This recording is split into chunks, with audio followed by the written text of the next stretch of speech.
You're listening to M.T.V.B. Podcast. Movies, TV, video and board games. This show may contain swearing.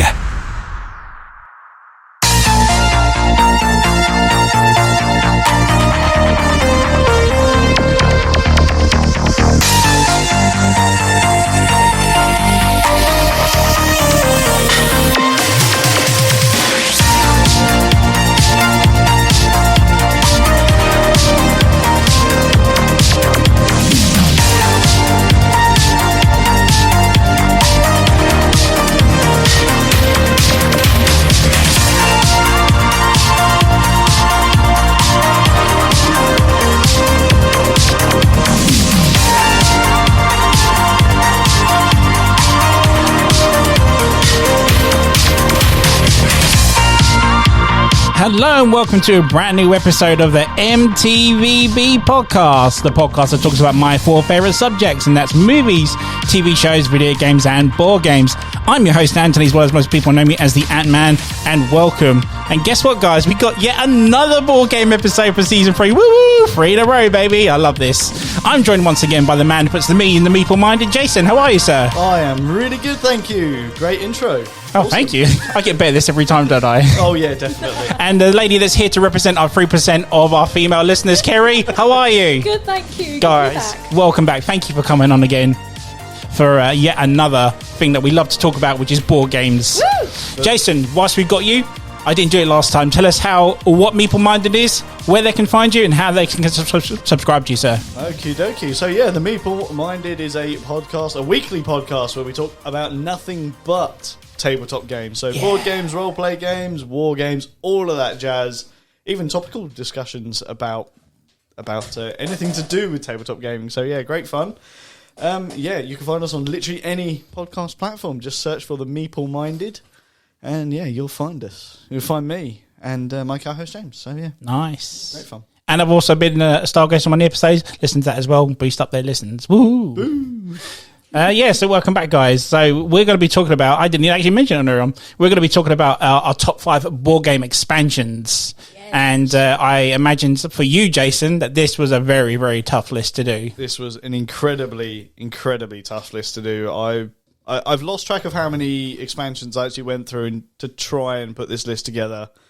But we were having a little bit of a chat before we went live, and I have a certain tick list, shall we say? Okay. That I felt the expansions had to tick, and only 6 of them ticked every single box. 6 out of 5. So one's got to be an honourable mention. One of them will be an honourable mention. Yeah.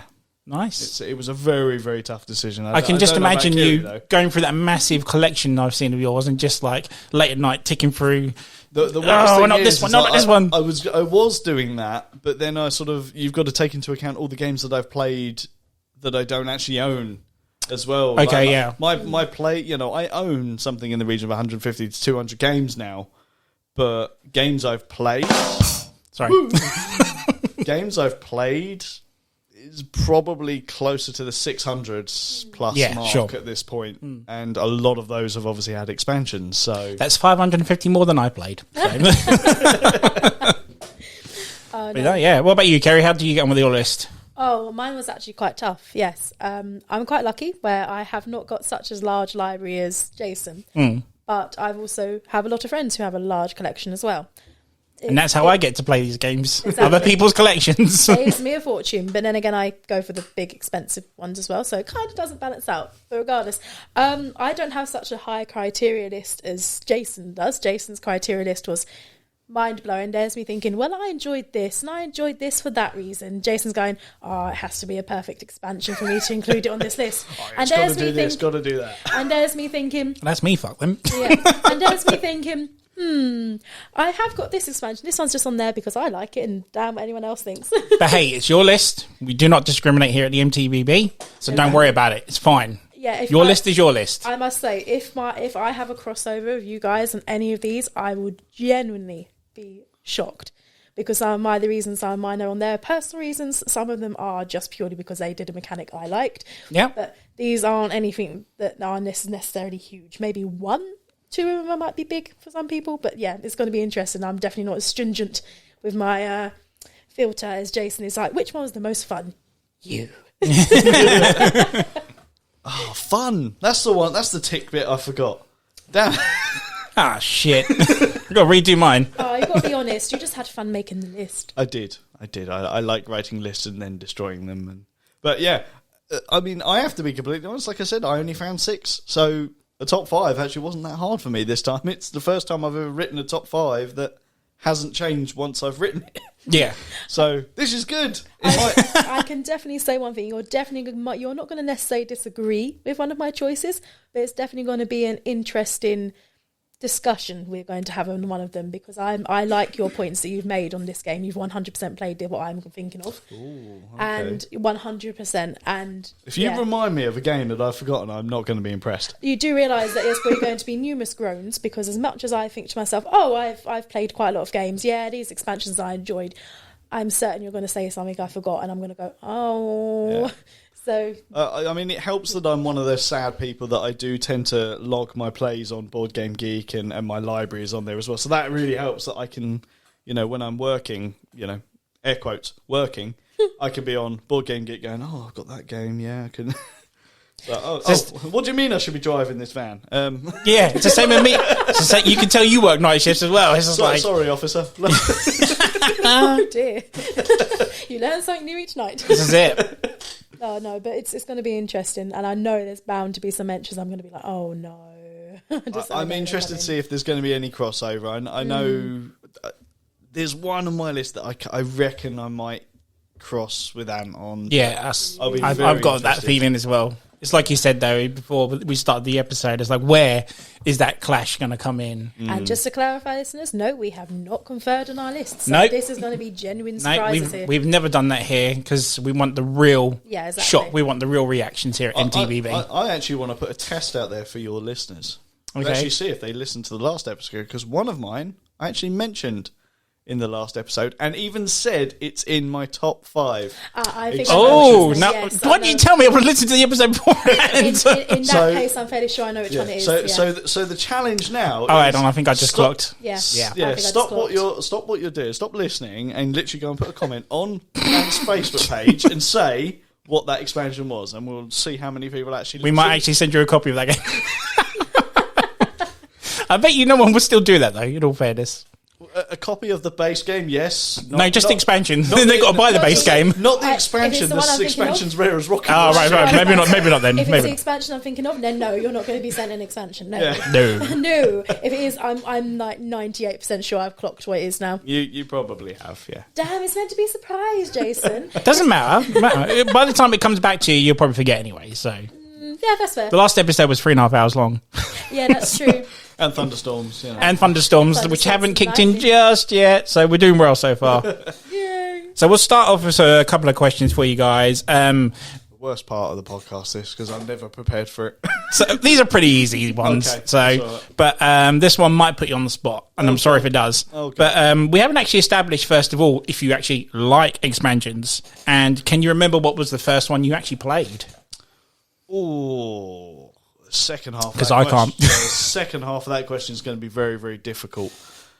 Without spoiling your top 5, I would be able to do it without spoiling the top 5. I mean, I'll answer the first part of the question. Yeah, go for it. Do I like expansions? Yes, yes, I do. We actually did. Oh God, it was an episode that we did probably over a year ago at this point. Where we did on Meeple Minded, where we were, the question was asked, would we prefer to buy a new game or an expansion? And I can't even give you an answer to that now, but I love expansions because for the most part they'll fit in the original board game box, so therefore I'm not taking up an extra space. And I can hide that I've made a new purchase and not get in trouble, which. That's a big tick straight away. Yeah. I really do like expansions. I think some people go a bit crazy on expansions though. Like I wouldn't buy an expansion for a game that I think is meh. If it's just an okay game, would I really buy an expansion? Probably not. Even if that expansion could make that game so much better, do I really want to invest more money in a game that I'm really not sure about? So True. That's where my sort of stance is on expansions. I love expansions. I probably would take expansions over a new game because it's just improving a game that you love. I've already got and love. Makes sense. As to what my first expansion was, I'm going to say that it was... Oh, this is very, very tough. We can come back to it. I'm going to say it was Spider-Man Homecoming when I first played Phase 1 Marvel Legendary. Okay. So it was the live-action version of Marvel Legendary, and it was literally just after the very first Tom Holland the movie, Spider-Man movie came out, so it came out to coincide with that. It was okay. Did it make the game any better? It was alright. It just gave you new characters. So a bit of variation, which is, again, that is a tick. Did it make the game better? I wouldn't say it did. Mm-hmm. You know, variation is always going to make the game better in that sense, but yeah, I wouldn't say it ticked any other boxes that I would say. So, yeah, that's probably the first one. It's probably the wrong answer. I probably played others. Yeah. But at the same time... Because I put you on the spot, and it's this is another thing, is how many people... You got to think, when I first started playing board games, I wasn't as serious into it. I didn't know what an expansion was. I didn't know what all these differences was. How many games was I being...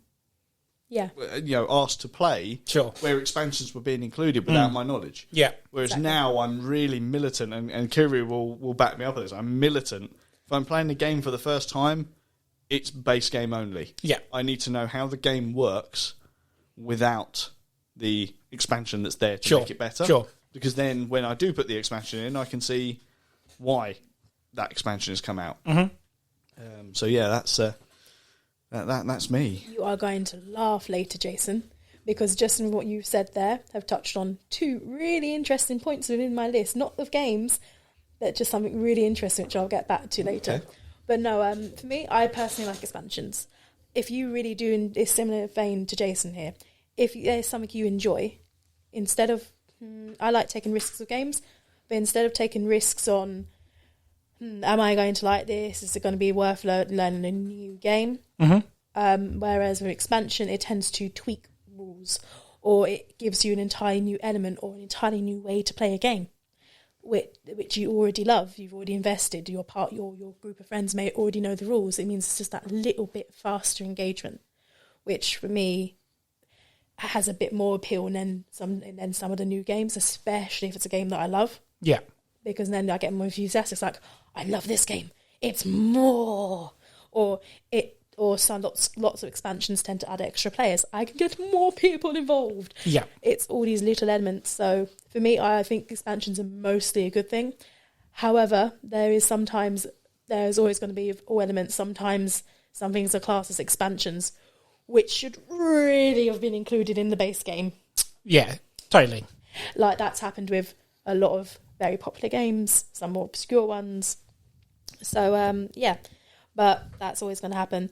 As for the first expansion that I can remember, because again, as Jason said, I think the earliest one I can remember might well have been Mansions of Madness first edition. Mm-hmm. On touching back on the previous last episode we talked about, because but then this is it's always that interesting question of what do you class as an expansion, and for me they were expansions. They were additional chapters within the story, or a new element, a new chapter, a new way to use the components. So for me, yes, that is classed an expansion. Some people I can imagine will argue saying, no, it's just a chapter.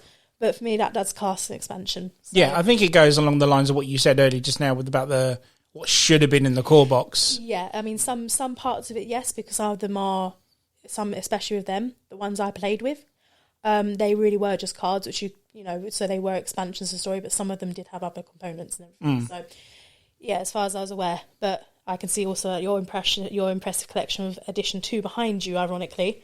The Mansion stuff, sorry, Mansions of Madness, ironically, because there'll be some elements in there which have additional boards. So... it'll be interesting. I imagine there'll be some people going out there saying, yes, and it's definitely one of those grey areas. But for me, the first ones I can really remember clearly was my first edition of Manchester Madness. Sure, yeah. And absolutely worth it. Because even though, if you have any understanding of like Lovecraftian stories and all of that setting, you might already have an idea of what's going to happen. But it still had a way of drawing you in because you still have that element of randomness. I hear they're quite rare, the first edition ones as well. Yeah. It's because they stopped printing them because obviously there was going to be, and also a lot. Damn it, Fantasy Flight, just do reprints for crying out loud. That's why they did second edition, because they tweaked it, and then obviously you have the app as well, and they made it so that second edition could incorporate first edition items. So that was how they got away with lots of people raging, going what? So yeah. It was good. So, yeah, touching on Manchester Madness again there. But nice. Is as early as I can remember. Jason's favourite co-op game, that was. Oh, hang on a minute. I'm not on mute. Right, hang on. Oh, sorry, yeah. Oh, damn it. I thought I put it in. Grumble. But no, I'm just like you guys. I do love mini expansion. I couldn't... Do you know, I'm probably going to be in the same mark as Jason here, where I really cannot remember the first one I had. Because, like I mentioned to you before, Jason, I started with just board games based on movies and stuff like that, and I never really came across expansions. I mean, I knew what they were, but I never really came across one until Wayne had shown me like the Rising Sun stuff, and it just it looked just like fuck that looked like that cost a lot of money and stuff, and just kind of put me off. There's no denying that. it. Yeah, they can do. There is no denying that. Yeah, which is why some things didn't make my list. Yeah, exactly. Yeah. But no, I don't know. I really cannot. It'd probably be like the simplest things, and I'll probably come back to it later. Yeah. But I cannot remember the first one I ever played. I mean, the other question is, and I apologise if this actually corresponds with any of your questions. No, go for it. You know, so it's down to the individual as to what they view as an expansion. Mm-hmm. Like, you sort of semi-touched on it, Kyrie, when you were talking just now. Scenarios. A lot of people, if it doesn't come in the base game and they release like a new scenario pack. Yeah. So, that's an expansion. Well, no, it's not. It's a scenario. Exactly. It's another scenario. I understand your premise of thinking it's an expansion because you are expanding the game. Yeah.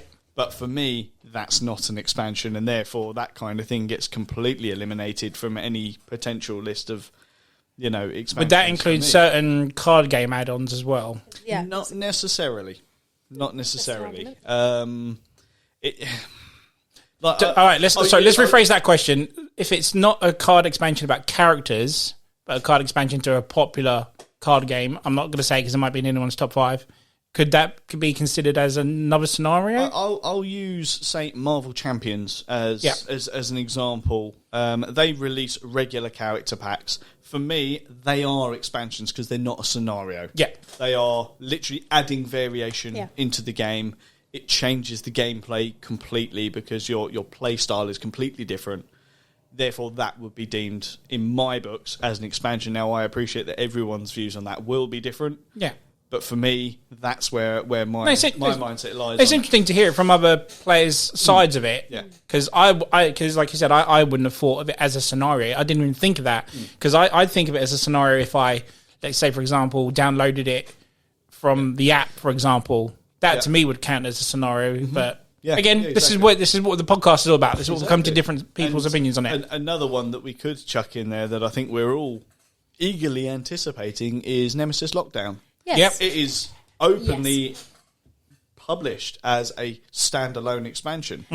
So this is where the grey area really has. It's like, do I need the base game to play this? No, then it's not an expansion. Oh yeah, but I can play it with the base game. Well, then it is an expansion. Yeah, but I don't need So the grey area. There's a massive grey area there. So for me, if it's a standalone expansion, all right, it's an expansion. I get it. However, I can personally say I do not own Nemesis. I will own Lockdown. Yeah. Because I don't need Nemesis. James has Nemesis. Yeah. I don't need it. If I want to run it as an expansion, has Nemesis. I can. And has Nemesis. Lockdown, standalone expansions. Yeah, massive grey area. It says it on the box, so I can't really argue it. It was so funny. The night we played Nemesis at the comic shop, right? And I mentioned Lockdown to Kyrie, and I said it was the sequel. She looked at me as to go, the fuck's the matter with you? Is it expansion? She didn't say it, but just the look on your face was like, it's not a sequel, right? Just looked at me like that. I would actually say It's an I'm interesting one. probably more on Ant's side on that. It's that more is towards a fair. sequel. I'm not going to lie, that night I was also thinking, I was half asleep at that point because it'd been a long game. Yeah. It'd been really good. My brain also was thinking, don't say lockdown. So it's so- dissociation. Again, sticking with Nemesis, Aftermath, that is an expansion. Yeah, Yes, that's Because fair. totally. you cannot play that without the base game. That is fair. Lockdown, standalone expansion, yes, it says it on the box. Big grey area, yes and no. I think I'm going to take this quiet moment to take the opportunity to say my list is now known as the grey area I'm going to be yelled at list. Nice. Oh dear, this is going to be a long evening. Well, you'll probably get shouted at by Jason, but you might get a few looks at me. But people can't see that on the podcast, so it's all good. I'm safe. No, that's fair. I'm only You can joking. send No, me we don't this. do that here. We don't do that no, here. We're all Of course good. not. But I'm just going to sit here and just go, bring it, my list, damn it. Go on, next question. Let's go for the next question then. So, you kind of touched on it a little bit, Jason, on the last question, but Sorry. what makes you want to buy an expansion for your games? Is it because you own the game, you own the core, so you have to have the expansion? Is it just, is it like, I have to have it now because I have the base game? Ooh, that's a nice twist. Ooh, that's a beautifully worded question. I'm going to let Kiri go first because I really need to You need to think about that a bit more. think about my answer to that. I already touched upon that on the previous question. For me, it's more of the game I love. And Sure. I will also add a little asterisk to that saying, yes, it is more of the game I love and you already understand the rules. And if your friends already own it, it's more of that and it might tweak it in a really fun way. Mm-hmm. However, I will add the little asterisk of it. I lost the train of thought, sorry. So that's impressive. It does depend on one, its expenses, availability, and oh my goodness, the trail of thought went. I did actually have that in my head. One more time with the question. Sorry, Ant. So the Rephrasing it. what makes you want to buy the expansion? Is it because you own the core box, so you have to buy the expansion? Oh, that's it. Or is it because the expansion offers something new to you? That's it. Or Sorry, my brain wandered. no, there. go But for it. there is the little asterisk. Is it depends on what is in the expansion. Sure. So it will depend on, does it add something substantial enough that it intrigues me? Is it a really interesting story or chapter, or whatever you want to call it? Yeah. Has it got an element that's going to really improve the game? Has it got something that, or is it going to be one of those really annoying ones which should have been included in the box? That tends to be little asterisks. So yeah. Yeah, I mean, some. I think one of mine, I'm going to say a lot that should have been in the original. Exactly. But we'll come to that later. Oh yeah, of course. But, Jason? yeah. Yeah, I've been sitting here thinking about Contemplating. that. It's a really, really tough question to answer. If I love a game, then if an expansion is announced for it, I will be all over it like a rash, at least to see what it brings to the table. I'm more than likely, if a game is in my collection and it's over a 7 out of 10, shall we say, I'll more than likely buy the expansion, try it with the expansion. If I don't like what the expansion's done, I probably would get rid of it all. If it's me, I'll keep it but never use it. Yeah. However, there are games, and this is why it was taking me so long to formulate my answer to this, because games like Azul, for example, Yeah. Behind you there. I love the games. Yeah. Absolutely love them. All 3 of them so far, they've been really, really good. However, the expansions they've done, I don't own them, and I never will, because I feel that they are, one, for what they are, they should have been included in the base game. And 2, the cost that they are is it's ridiculous. Like just to do For the expansions? For the expansion, Right. For the clarification, they are effectively overlays. Ah, okay, right. So they stop the pieces moving. And so where most of just in case people don't know as all, you place the tiles on the board and you make the patterns, and you also, depending on what version you're playing, you're wanting the pieces to stay still. But You mentioned that on your episode, didn't you, about Azul, didn't you? Yeah. But one of the expansions, I think it's called Crystal Mosaic expansion. Crystal Mosaic, if memory serves. It had the plastic overlays which help protect you with the base game. Okay. Because Which they're- should have been in the original. they're Right, I see what you're literally- getting at now, They yeah. are essentially clear plastic, vacuum. Maybe not vacuum foam because they're really bad quality, but they're good quality plastic. But they literally clip onto the board, Right. and then you slot the tiles into it. And I'm not going to lie, I did have to buy that because the number of times me and my mum have knocked the board and we have sent either our score more Surely just up the price a little bit in the core box and just put it in that. Yeah, That is the argument. Dual layer boards. But in all fairness, it's easily done. But in that expansion, I think those covers only really are for the base game. Yes. So they're not for the stained glass or for Summer Pavilion. Yeah. So yeah, just as like a side note, just for listeners. Sure. And the reason just to touch on the price of it, it's one of my most recommended games for people. It's say £35. I think you can usually pick it up for somewhere between 30 and 40. Really good value. Good quality to it, fantastic gameplay. If you buy the expansion, that's another £30 to £40. No, at which point that game becomes a £70 to £80 game. I will actually say in its defence, some places I have seen it sell a lot cheaper.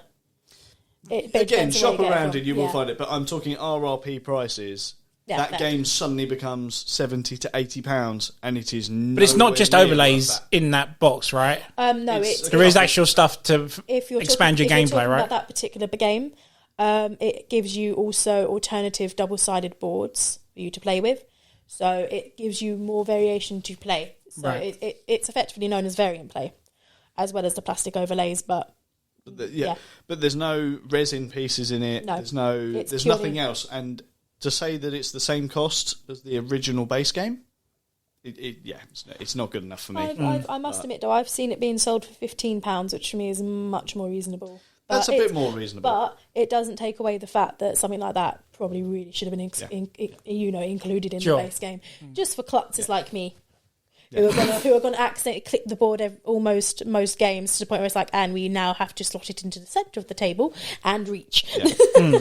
Also a problem for my short little arms, but that's that. Yeah, so that's a purely cosmetic upgrade. I know Nemesis did something similar with the doors and stuff like that. Yeah. Again, cosmetic upgrades, I understand. I do get it. I personally print a lot of my own, 3D pieces for games.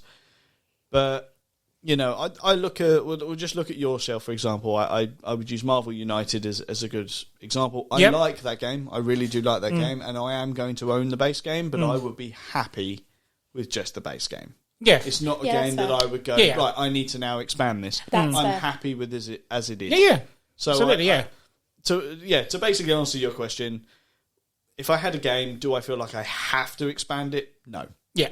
If I love a game, would I expand it? Yes, providing the expansion was good enough. Yeah. Haha. You agreed with me, even though it took me a little while to find my words. Yeah, sorry. It was hard to try and explain where I stand on that, but that's the great example. The core answer is Marvel United's a great example. I was hoping someone was going to pull that out of the bag and say that, but yeah.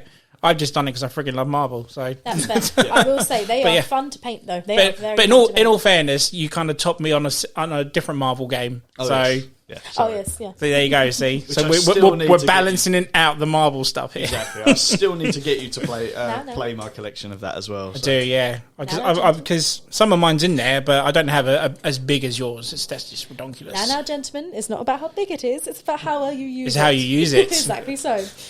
And I use and abuse that game. So that's fair. You play that game a lot, and just gloss over the dirty joke. And good night. We definitely need to do that at the club. Oh yes, yeah.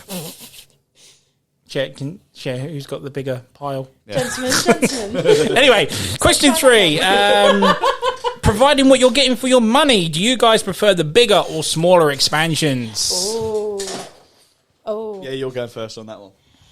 Ah, dear. Unfortunately, I'm going to sound like a broken record here again. If the ones that have not made my list, I can talk about freely. So, yay! Some expansions are sometimes almost as expensive as the base game. There's no denying absolutely. It. There are ones out there which are like that. Not all of them are worth it. I have not played them all, and sometimes the thing is, if you've already got that expensive a game, and then you have to add almost double the price again. Mm-hmm.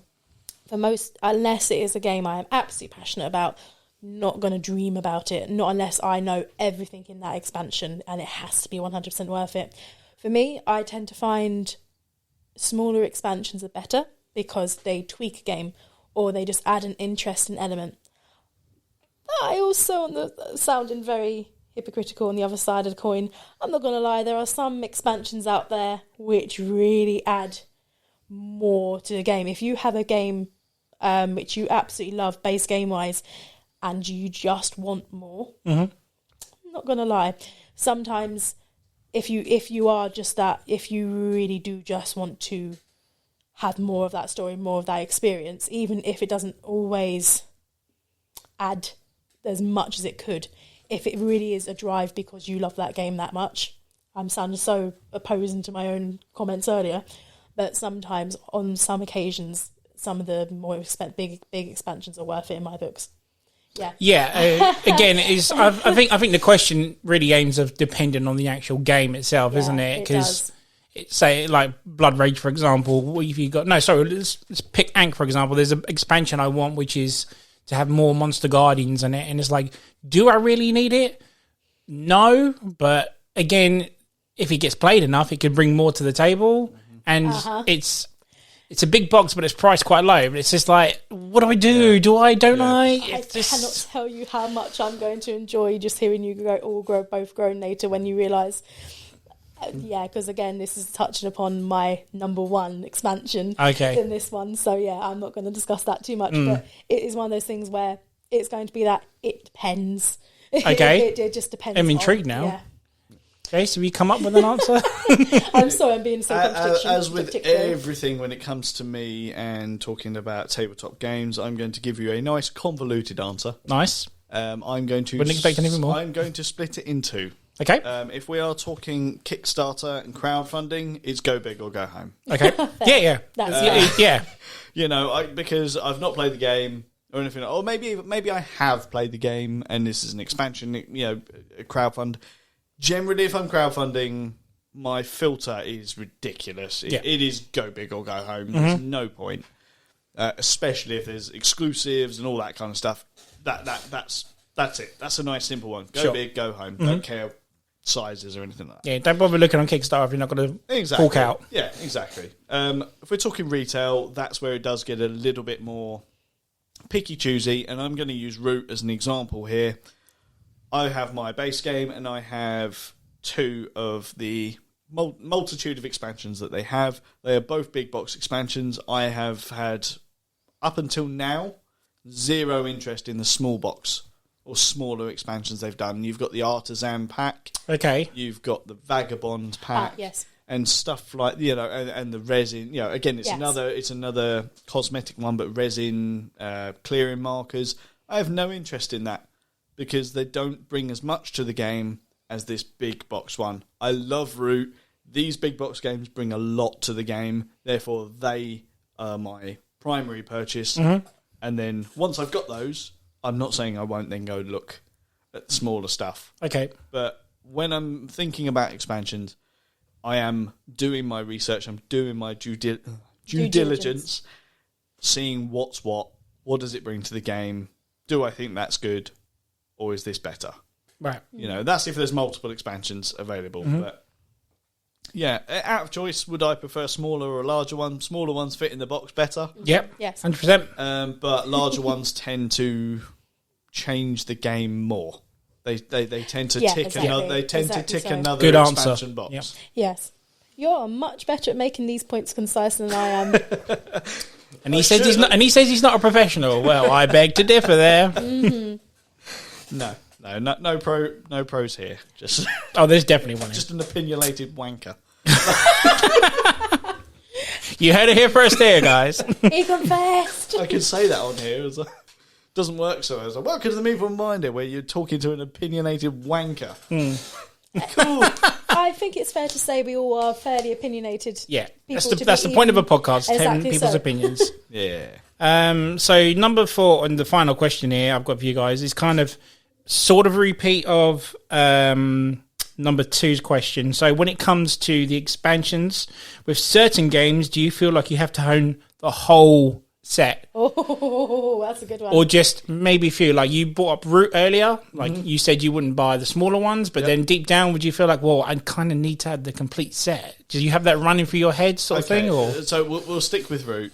I am going to buy the smaller ones for a multitude of reasons. One, because You're a collector. I've become a bit of a completionist with that. However, I have openly stated, and I will be held accountable to it, that once I have got those small ones, I will not, like, there's a new Kickstarter that's come out and is being delivered soon. But that's because I've got it. The Marauder expansion, I have no intention of getting any more expansions for Root. I'm content with what I've got. I think I've got enough variation and content. Okay. Obviously, knowing that Kyrie has this expansion coming, it makes that easier. Yes. What's another reason I'm getting those smaller packs? Well, I bought a special box insert for Root, which fits that in nicely. Nice. So there'll be empty spots in there otherwise.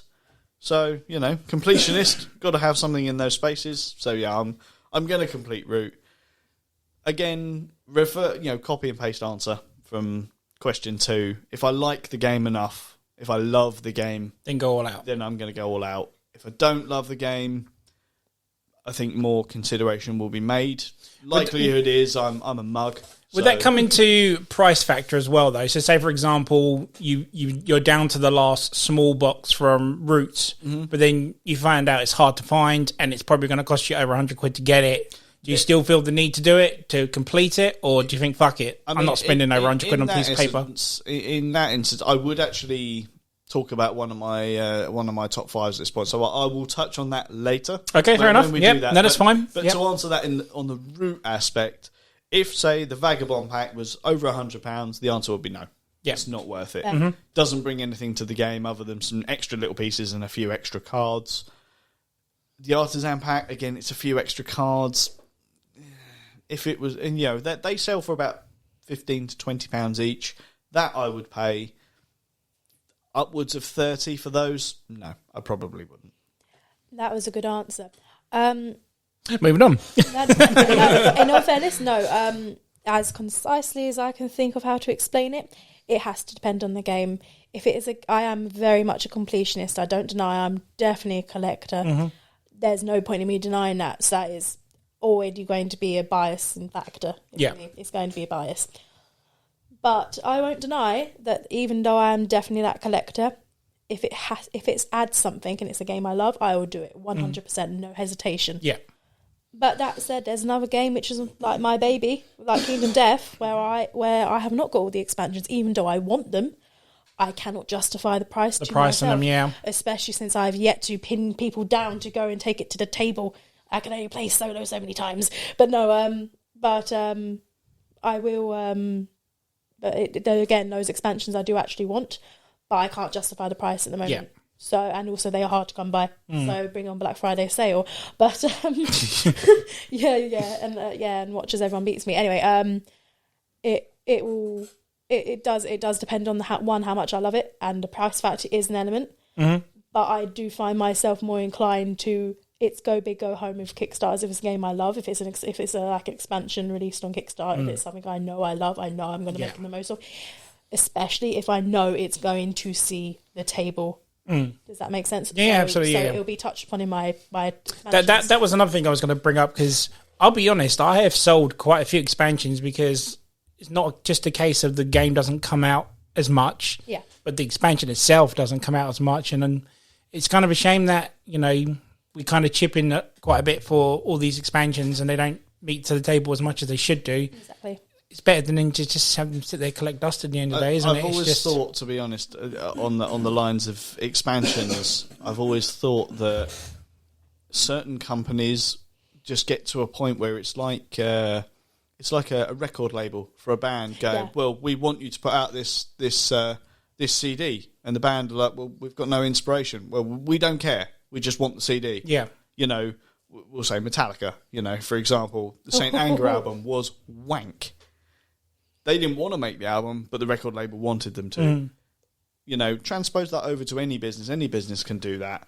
Board games are no exception. This game has sold really well. We want an expansion for it. Well, there isn't really anything that we've worked on. We don't care. Just cobble any old crap together and people will buy it because of the name that's on the box. I think I know what you're thinking of as well. I bet you're thinking of Zombicide with that. I mean, well, that's a perfect example. I was literally going to bring that up as well. So I really like Zombicide, but I must admit that is actually just what has kind of happened. No offense to because that was literally the example I was about to say, because I bought shit ton for the second edition, and as you can see now, I'm just down to the one box. Yeah, I know, because I had loads, and again, we just don't play Zombicide enough. Exactly. At the end of the day, being that's Cool Mini or not, I have to ask, knowing that they've got their 50th Kickstarter coming up and they've already announced... It's clearly going to be a Zombicide game. Yeah, their answer is something big. Oh, what do we think that's going to be? You know it's going to have to be something involving a giant zombie. It's going to be... another giant Cthulhu statue. That'd be fucking awesome. That'd be fun. But anyway, that is not what the studio is for. That is theories and discussions for another time. But no, also, again, coming back to the question... Like, I'm a completionist. I would love to have... See, I've only got one Project Elite expansion. There are 5 in total. Yeah. But they are so pricey and so hard to come by. Yeah. And they are, like, friggin' awesome, some of these expansions. But, again, I cannot justify nearly £500 for one box. Yeah. Exactly. It's not happening, regardless. Yeah. I mean... Not going to come to the table enough to justify 500 quid out of that. Exactly. That's the next point, isn't it? How often does it see the table? Is this a game you play every single week? If it is, maybe it is worth it. Then it's worth it. Then, absolutely, Then fair enough. Yeah. But yeah, £500 for, essentially some cardboard and some plastic. What's the point? It's not worth it. Yeah. As much as I love games, I can't, put £500 in for a box set. You say that. Well. Yeah, let's not talk about it. Let's not get Kerry started on that. Yeah. But yeah, it's... I kind of have that whole thing of this goes into my hatred of scalpers, Yes. And not just they're in every form of life, but board game, tabletop gaming scalpers is a real bugbear of mine. I get it, you've got the money to back all these amazing Kickstarters. Doesn't mean you then need to quadruple the price, when it first comes out. Yeah. By all means, make a little bit of profit. I have no issue with that, but don't... Not triple the amount you paid for it. It kills the hobby at the end of the day. Does. It stops someone who might really enjoy that game. Or actually make more use of it. If I may really enjoy that game, so chances are I will play that with at least 4 other people. That's 5 people that will have enjoyed that game, who then might go and tell someone else about that game. Who will tell someone that, pay it forward. Exactly. Yeah. Exactly. So scalpers need to just... Do one. It's not just for board games though. It's unfortunately it's in any form of hobbyist or collectors or anything really. I'll be honest. There's been a few hobbies I've had to back out because of scalpers. So you're quite right on that. Yeah, it's just one of those. It's just one of those sad elements, which means that it does detract from the hobby. But thankfully, this is where the good thing is if you're in a community of people and fellow enthusiasts, they might mention something you might not have realised. It was like how I realised there was another expansion for Root. And then I looked into it and I liked it and I backed it. So, it's going to be interesting. Anyway, but no, that's another... Yeah, it's interesting. So that's all I've got question-wise for you guys. If any of you want to throw one in, then it will go straight to the top 5s. No, good. I think I'm okay this time. I'm just looking forward to how I'm looking forward to we've touched upon some points and it's gonna be funny. It's gonna be very funny. I'm really looking forward to it. Nice, let's do this. I get the feeling you're gonna have ridicule for me. I accept the ridicule, but at least I will. It's nice because at least me and you will have a discussion, and I won't just have a blatant nope, you're wrong. So I'm actually looking forward to the discussions because 100% on one of them. See, this is the reason why the podcast needs to be on video, just to really see like Jason's nervous tick kicking. I must admit, it's quite funny when you see him like almost biting the inside of his cheek, going, "Yeah, I can't agree with you there." And it's like, hold it. Nice, then let's do it then. It's time for a top 5. Number 5. Who would like to go first? No. Choices. I mean, I could go and then we can work around. I think we went this way last time, so do you want to go that way this time? It was clockwise last time. It was clockwise. Anty, go first. You go first. We'll go anti. Anti-clockwise. We'll go anti. Yeah. We'll go anti. So, anti. Give us the... Oh, yeah, sorry. There you go. There you go. Right, so I've kind of done mine interestingly into categories for my top 5. So my top 5, my number 5, should I say, is to add the extra player element expansion.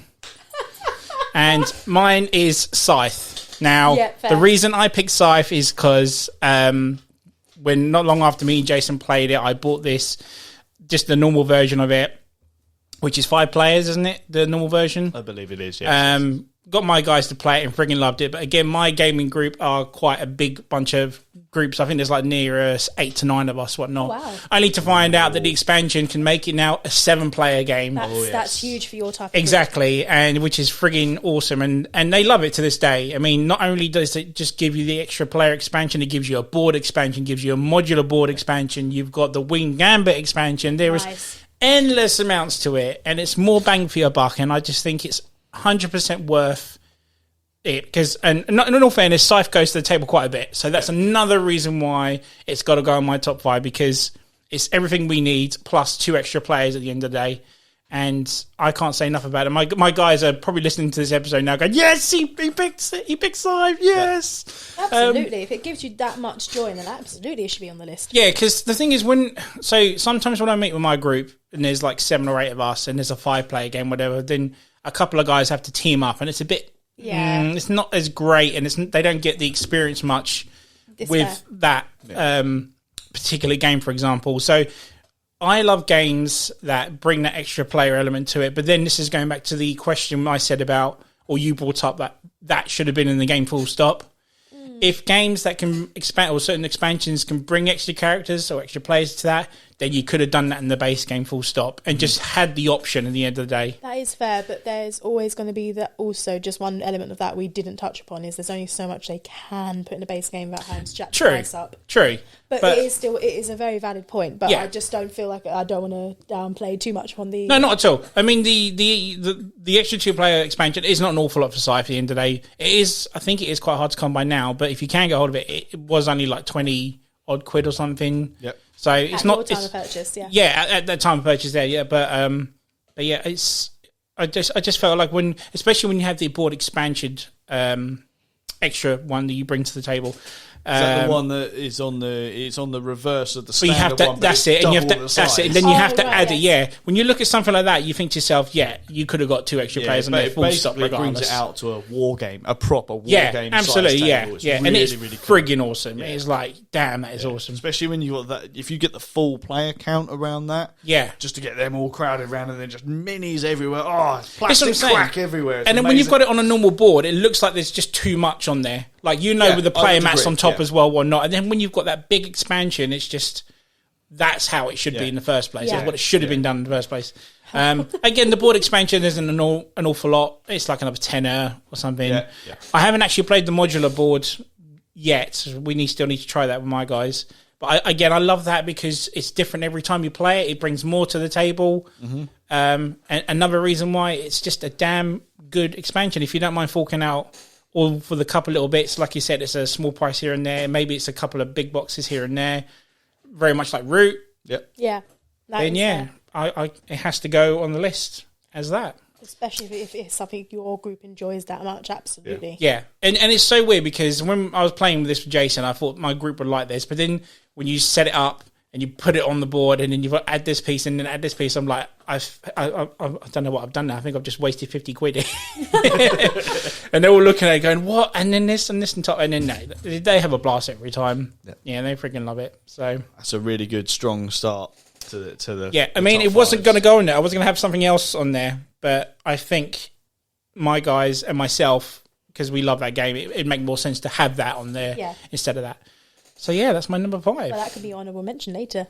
Yes, oh dear. It will be. Strong start. In comparison, I've obviously started with my least one. Oh, this is going to be an interesting one. I don't think most of you would have heard this one, but my number 5 is Lanterns, the expansion, which is called... Oh, that's my number 1. What? No, major. I was about to say, but no, it's the expansion is called Lanterns, the Emperor's Gifts. What's the actual game called? The actual game is called... The original base game is called Lanterns, the Harvest Festival. Okay. The expansion's Lanterns, the Emperor's Gifts. Mm-hmm. This is a really chilled game. It's literally it's a set collecting game of lanterns, and it's how you get points. I it's nothing. It's why I laughed because, well, one of the reasons I laughed because Lanterns, the Harvest Festival, as much as I enjoy it, is definitely on its own meh. I've been sport with board games, and it was one of my early purchases when I started to get into the hobby. Sure. I still enjoy it, but this is one of those games which I play if I don't want to have anything that's too strenuous. The reason I chose this as on my top 5, though, is despite me saying it's a meh game, is as much as the meh game, the base game is meh, the expansion completely changes the game. Right. It was an absolute shock at how much the game changed with that expansion. As a little bit of context, I was whenever I get a new game, I read the rule books and I like studying it and understand it so I can teach it. Sure. I've also played it with another board gamer who arguably reads rule books even more fastidiously than I do. So do they, but they play it for different reasons. They like to break games and really see what crazy combos, whereas I just like to teach it. Mm-hmm.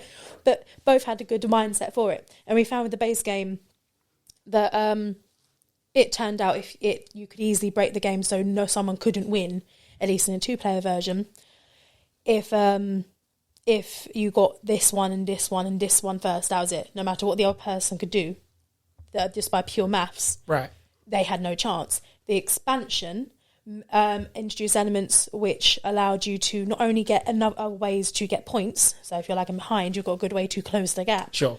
But they added objectives, they added ways. You ended up with this pile of these favour tokens, which were ways that you could trade like a spare lantern and 2 of these tokens to get one you needed. But even when I've played it with my mum, even when I've played it with other people, you just end up with a stack of these things. The expansion getting introduced more uses for those tokens, which meant that if you ended up with all these favour tokens, they actually became useful. Okay. And it just really changed up the game completely. Taking a game which was all right to something which, even though the game is still okay, it's nothing astronomical, because of the impression it made, it just highlighted to me how much a good expansion can elevate a game. Okay. So even though the game is still not something which is beyond the beyond, and it's not perfect, it still changed that game and had such a good memory for me that it had to go on my list even if it's at the bottom. Yeah, it's good. Yeah. So the expansion really mixed up, and it was one of those where it's made a completely new game from the base game. Wow. Okay. So that's why it's my list of grey with expansions, because obviously so it's up the ante of the original game. It up the ante of the original game, which is why even though the game is not, which barely many expansions do nowadays, if you think about it. Yeah. So and granted, there's obviously disclaimers like, okay, we were playing it 2-player and 2 people who really like getting nitty gritty with games. The fact that it was something that made that impression, it was, and it's a very personal opinion, but it had to go on there. Yeah. Even if it was definitely worth okay, that's made it better, and that was definitely worth the purchase, and it was a small box expansion. Oh, so okay. It wasn't too expensive. Sure. So for me, that was like, okay, congratulations. Bonus. That goes on. Even if it's the bottom one of my list, it definitely it has to be be on there. Yeah, nice. Very nice. And a nice chilled game as well, so it's not too strenuous. Okay. Chilled games. Let me bring it to the club one time and have a try of that. Yeah, give it a go. It's definitely like a warm-up game or a cool-down game for the end of the evening. Yeah, like an in-betweener if you could. Yeah, and then I'll highlight and hopefully, by mentioning it, other people could see the point. Yeah, the point I'm trying to make. Yeah, so yeah, it's a bit, like I said, grey list, but this is, it deserved the mention. Nice, good choice. Very nice. My number 5 swapped places with the honourable mention, which I will bring up later, a couple of times before I actually started inking my list. But I settled on this one, and that is the expansion for Inish, which is Seasons. Oh, I still need to play that frigging game. I've not played it. A game that was first introduced to me by Wayne of the Board Stupid podcast. Yep. Was Inish. I loved it.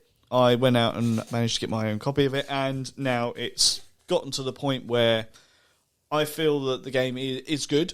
It's a very good game, but it needed something else to have its longevity Fair. after many, many times of playing it. And that is what Seasons of Inesh does. Now, Seasons of Inesh comes with 5 modules, so you don't have to use everything about it, which is what I really like. I'm not going to lie, it's not the perfect expansion. There are a couple of those modules I would throw them in the bin. You know, they're just not that good. But there's a particular one in there which really changes the game. So yeah, basically that module allows you to have a 5th player to start with, so that's good.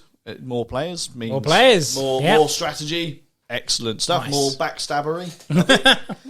But the key thing for me was the original game suffers from one problem, and that is where you can have multiple people achieving a victory condition at the same time. Okay. Rather than the game ending in a draw, the game installs this whole thing of, nope, we have to have a king, and the games carry on, and it can happen again, and then the game carries on. Happens again, game carries on, and it can go on for hours and hours and hours. Yeah. This expansion, as soon as that is hit, time limit. Oh, You've got to do it. You know, we've got to have a winner we've got to have a winner in this time. Yeah. So it sort of, it doesn't end straight away. It doesn't end it in a tie, but essentially it goes, no, we've got to have a winner, but you know, you've got this amount of time to decide who the winner is. That is really good. It's something you could have house ruled, but the fact that they identified the issue and they released it as a module that you do not have to use, but for me, that module is now a must-have. Okay. Oh, wow.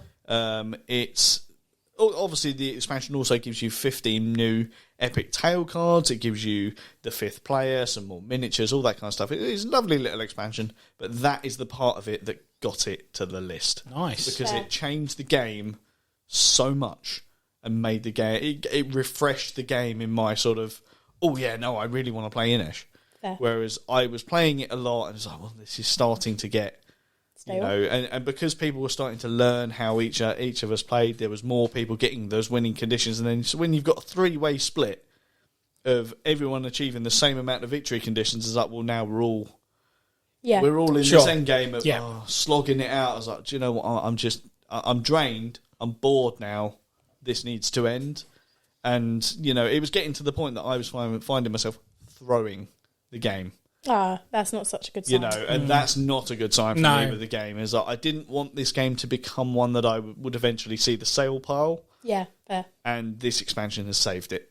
Oh, good. Well and truly saved it. So it's now back in there as it's a collection keeper because of this expansion and that particular module. Did you find the cards helped with the longevity as well, or were they a bit meh?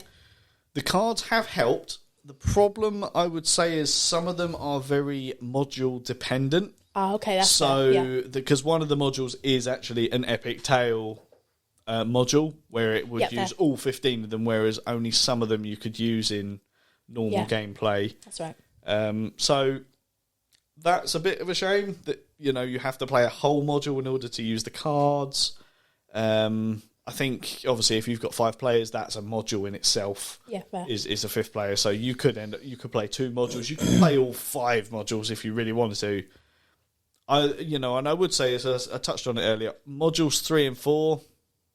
I can't remember exactly what they're called, but they're the ones I would say that they could just be chucked in the bin. That's fair.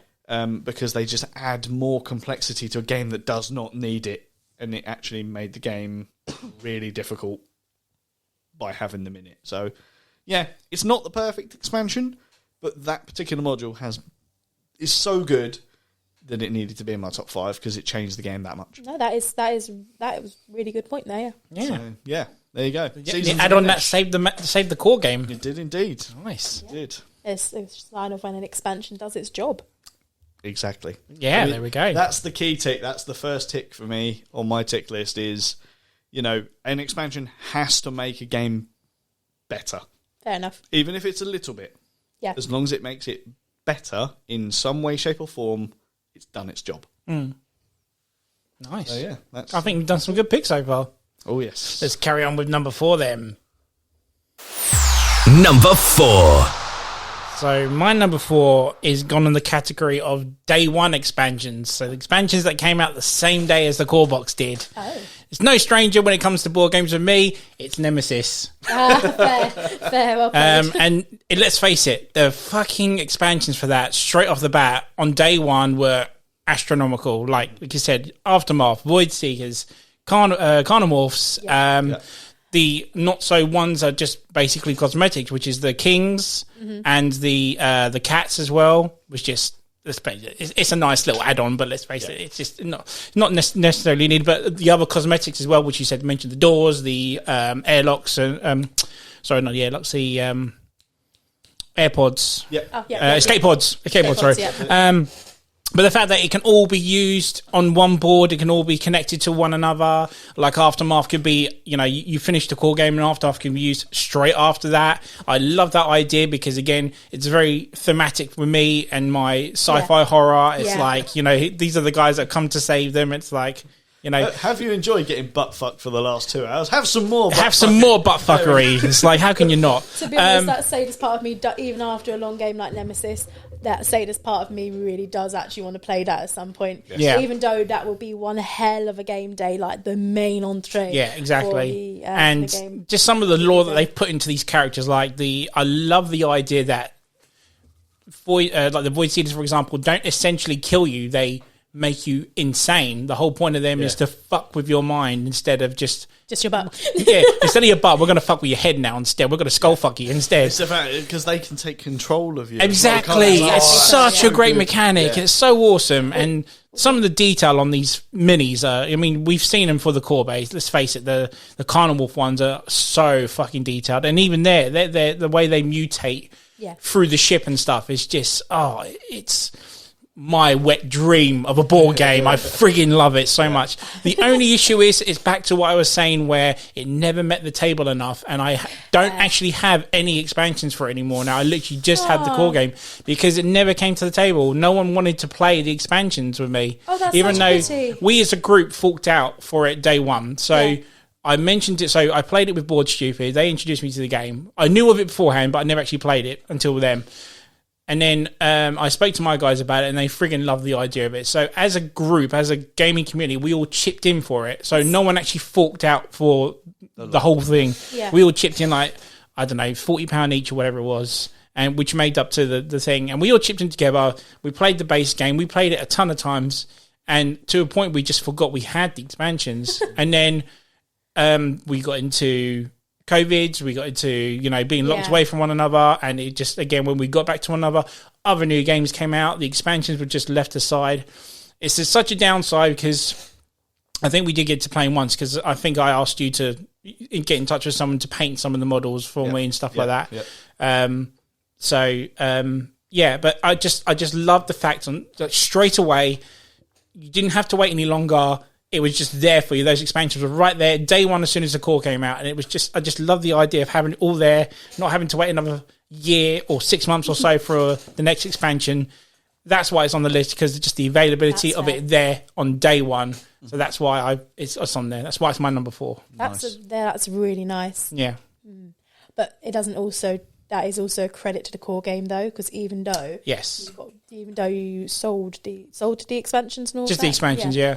The fact that you still have the core box is actually a compliment to the core game. Yeah, I'll never get rid of it because I freaking love it. The only thing I do have is the expansions for the doors and the escape pods. Oh, that's fair. So the cosmetic one. Cosmetic one, yeah. But I do kind of feel sorry for selling the Void Seeder ones, because there was a couple of little mechanics in that I would have loved in the core game, like the mini turrets and stuff like that.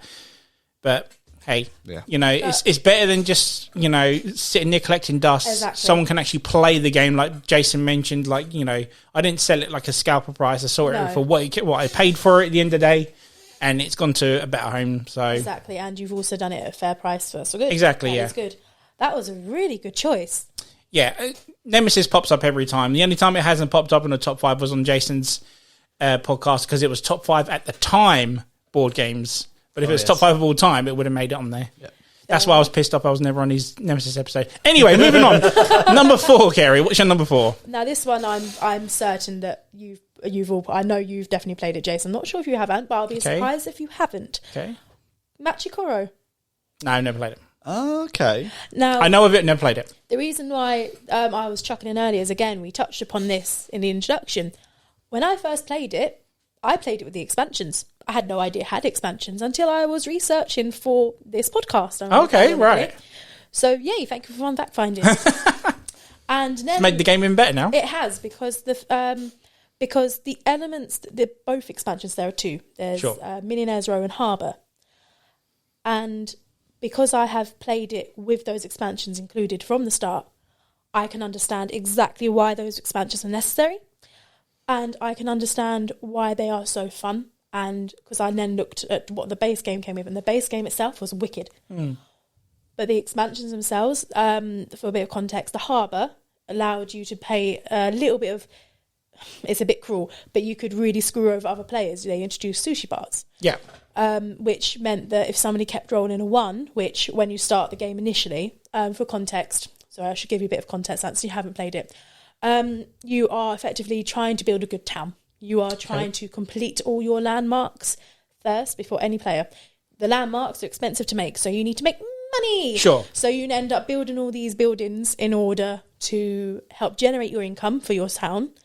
And some of them will be either stealing money from your fellow townships, your opponents, or it will be you earn money from what you produce, which will just be coins. It produces coins in income. But yeah, it all depends. It'll be too long to go into it here.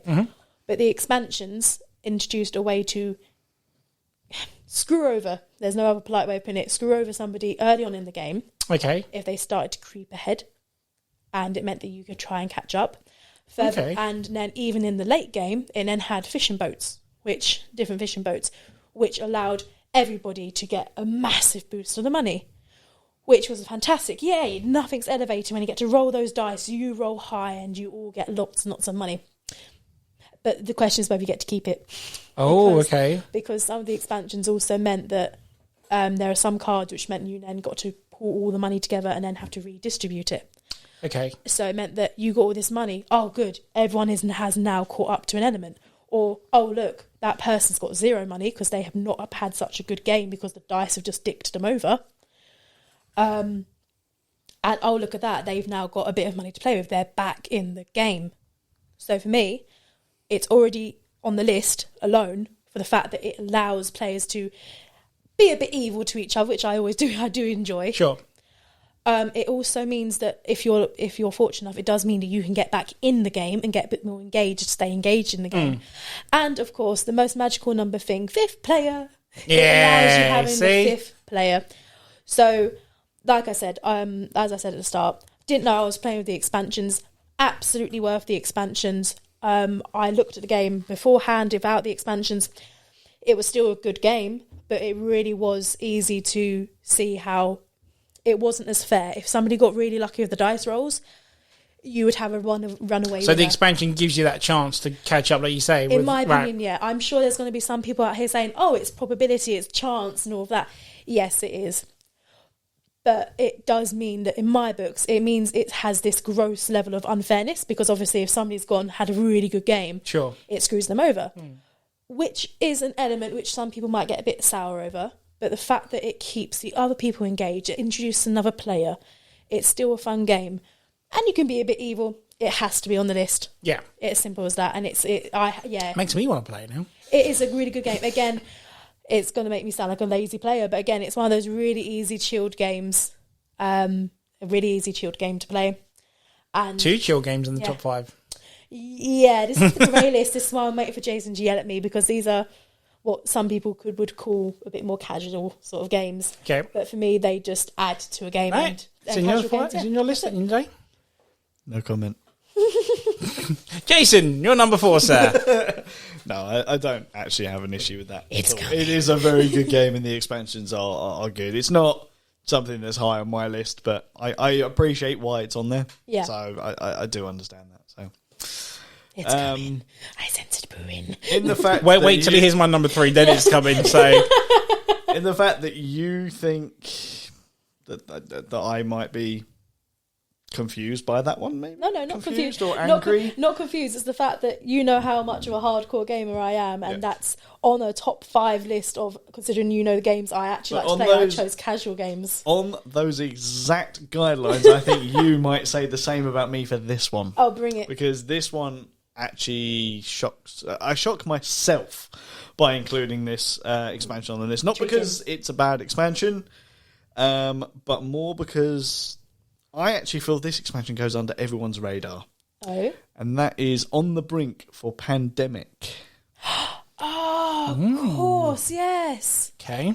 Oh, damn it. So yeah, I had to think long and hard about this expansion, and very much like when we did the top 5 co-op games of all time, Pandemic, the original had to be on there. Of course. This one is on this list because I feel that this is the essential expansion to making Pandemic a true hardcore modern board game. That is very fair. That is very fair play. I'm an idiot. That should have been on my list. This is the expansion that makes me want to play Pandemic. Yeah. If I'm playing base game Pandemic, maybe not so much. If I have to, if this expansion is in it, 100%, I will be at the table. So why does it have to be on with the game name? Okay, so I mean the first and foremost, we all know that I like me a traitor mechanic. I was waiting for that. I knew that was going to be the number one element for you. I'm not aware of this expansion, so please explain. So this one has a traitor mechanic. There's loads of different things. No matter what your poison is, this expansion has something for you. Basically, in earnest, it's got new roles, it's got new variants, it's got a difficulty increase, which is a massive plus for me. Yeah. Like, basic Pandemic, it gets quite easy, quite samey. This introduces legendary difficulty, and fuck me, is it fucking hard. Yeah. Put it this way, you win the game, is it as hard as the legacy Pandemics? Because they are quite bastards. I've not actually played the legacy ones, because I'm not a huge fan of legacy games. No, that's fine. That's fine. But from what I understand, we're sort of talking equal terms. So yeah, you've got your legendary difficulty installed with this. You've got traitor mechanic. The traitor mechanic. Okay, so the bio-terrorist mechanic. Nice. Yes. Fucking love it. So it also, with the bio-terrorist mechanic, it also introduces a different strain of virus. Yep. And there's not as many cubes of this virus because it is a super virus.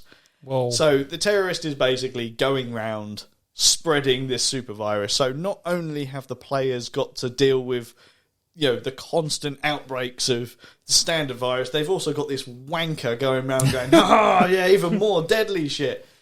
It is more. It gives you like double. I think don't. So are the other players aware of this trait? This terrorist?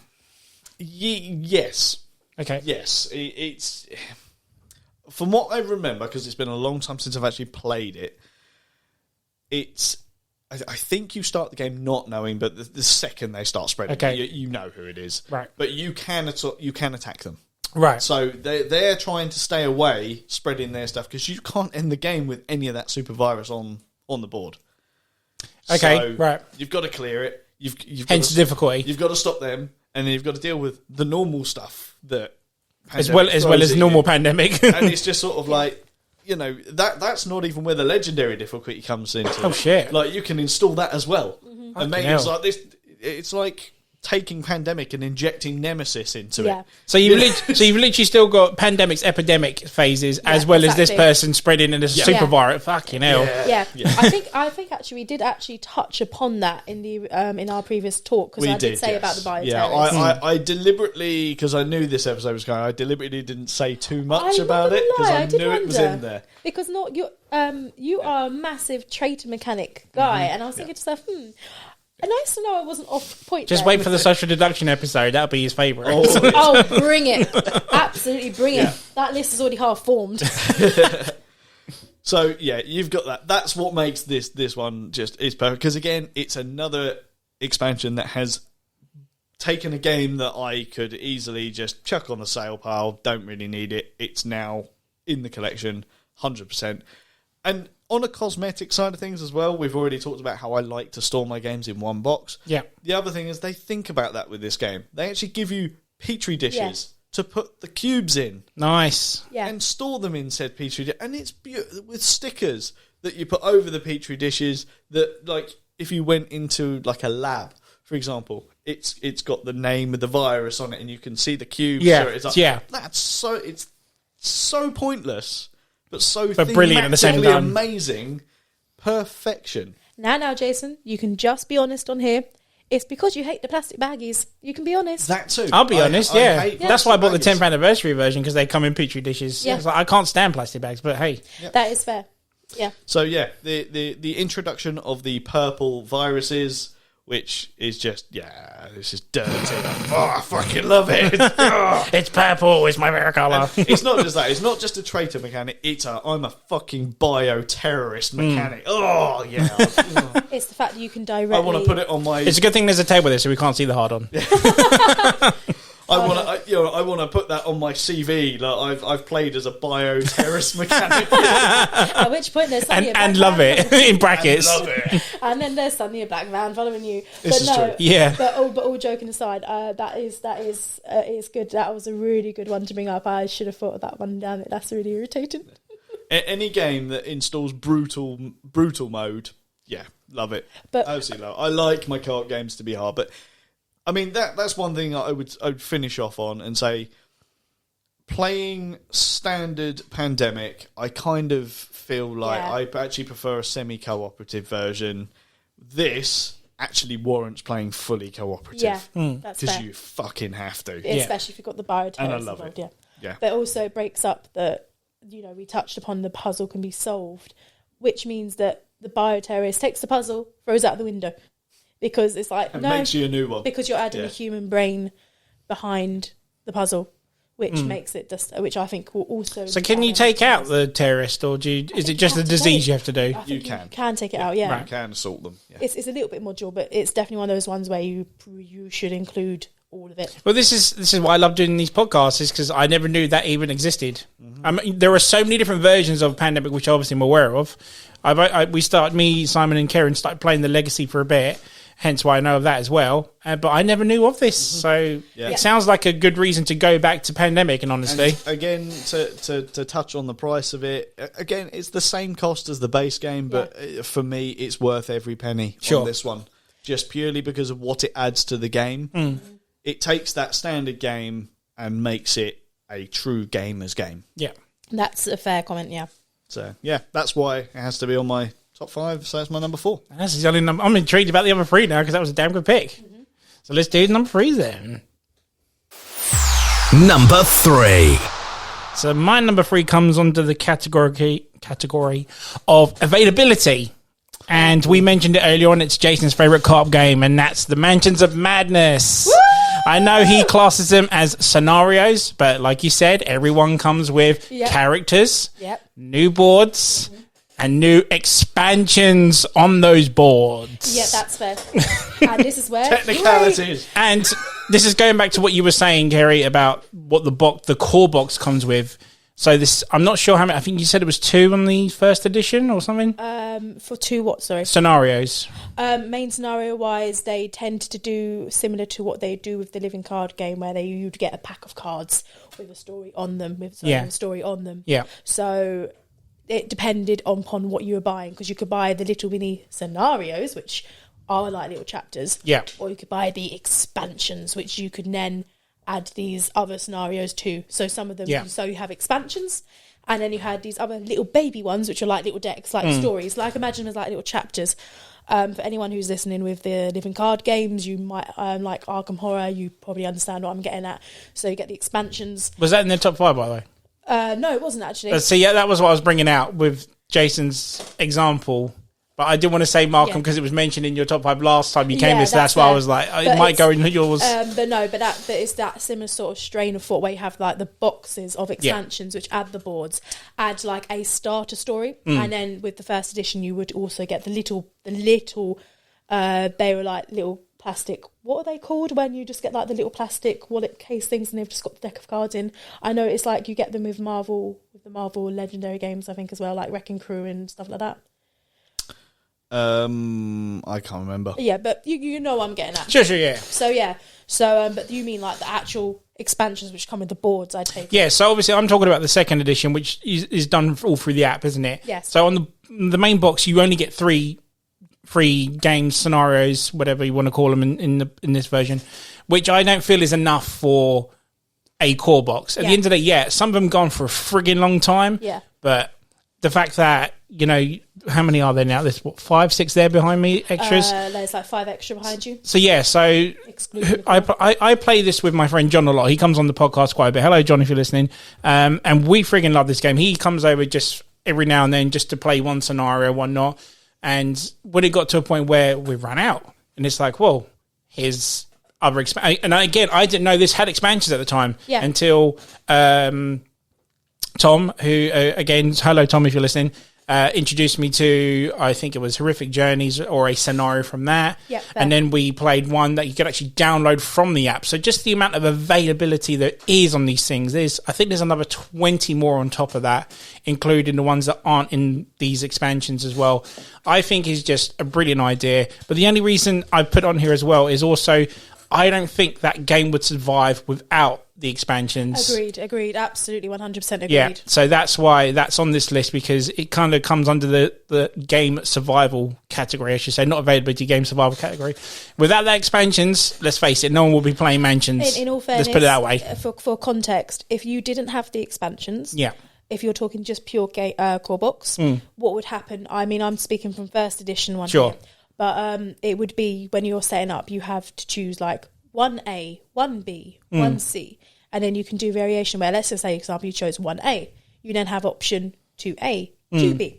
So it would change location, some key. But then again, you've only got so many of those, haven't you? You only have so many of those. And replayability, yes, it would change location of key items. It would change some of the encounters. But the thing is minute tweaks that aren't quite enough. So as much as I love Mansions of Madness, I must admit, it is one of those games where it needs the expansions. Yeah, it needs 100%. the scenarios. And luckily, it's one of those I suppose, themes which have plenty of material for them to build upon and borrow from. So, but I 100% agree with you. As much as Manchester Madness is a beautiful game, it is one where if it sees the table enough, it does need the expansions to keep it fresh. So, absolutely, I can understand why it's on your list 100%. Yeah, it's clearly for that category because, let's face it, if it had no expansions, it wouldn't be, no one would be playing it. I think people would just be playing Arkham Horror at the end of the day or something like Eldritch.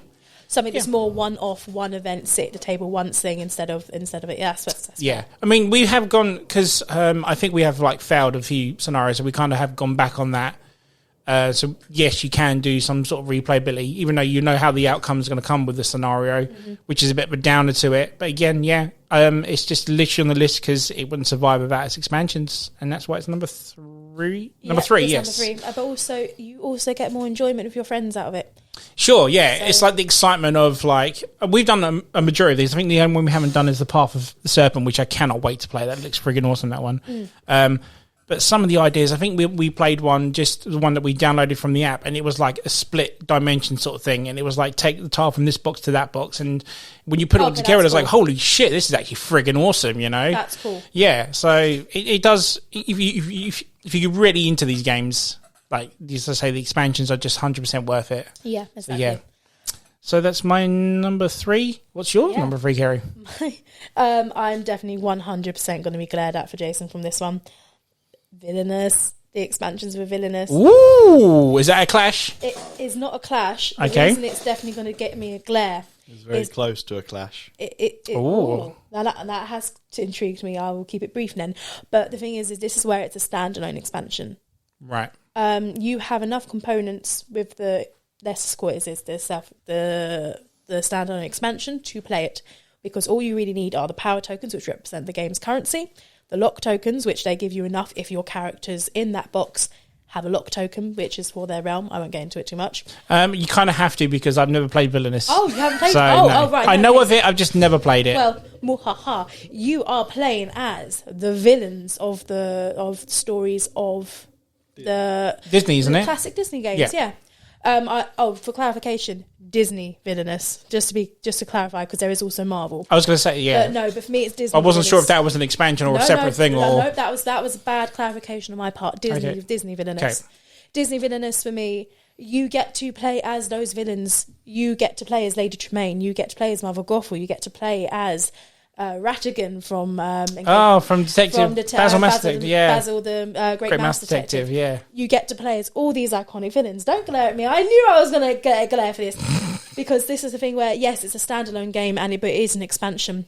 Because for me, and this is why it has to go on for it to be an expansion, even though it's a grey area, because as much as I love Villainous, both the base game and all the other ones, lots of the decks play differently.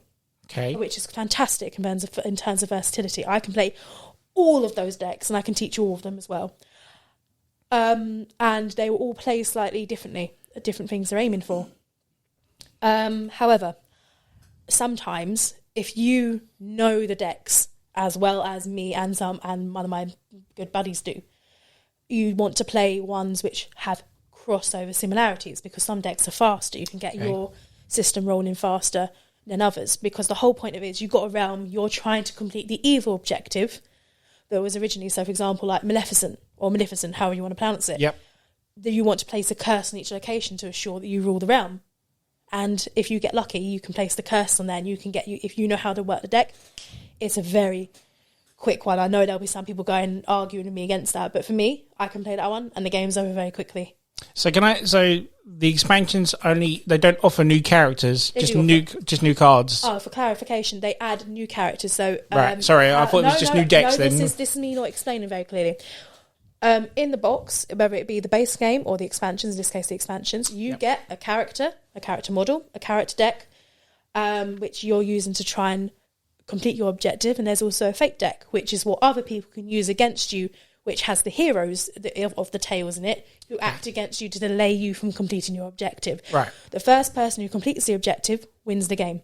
Okay.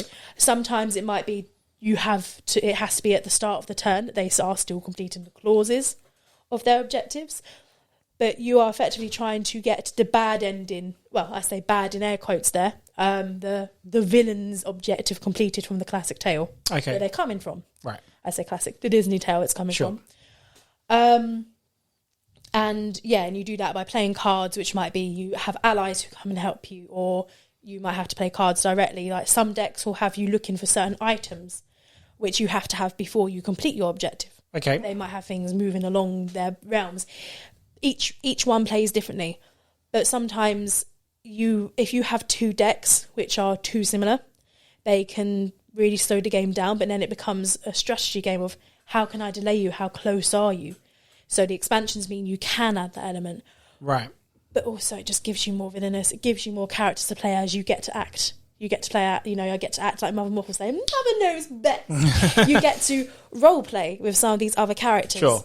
And please tell me Ursula's in this. Pardon? Ursula. Oh, absolutely. She's in the base game.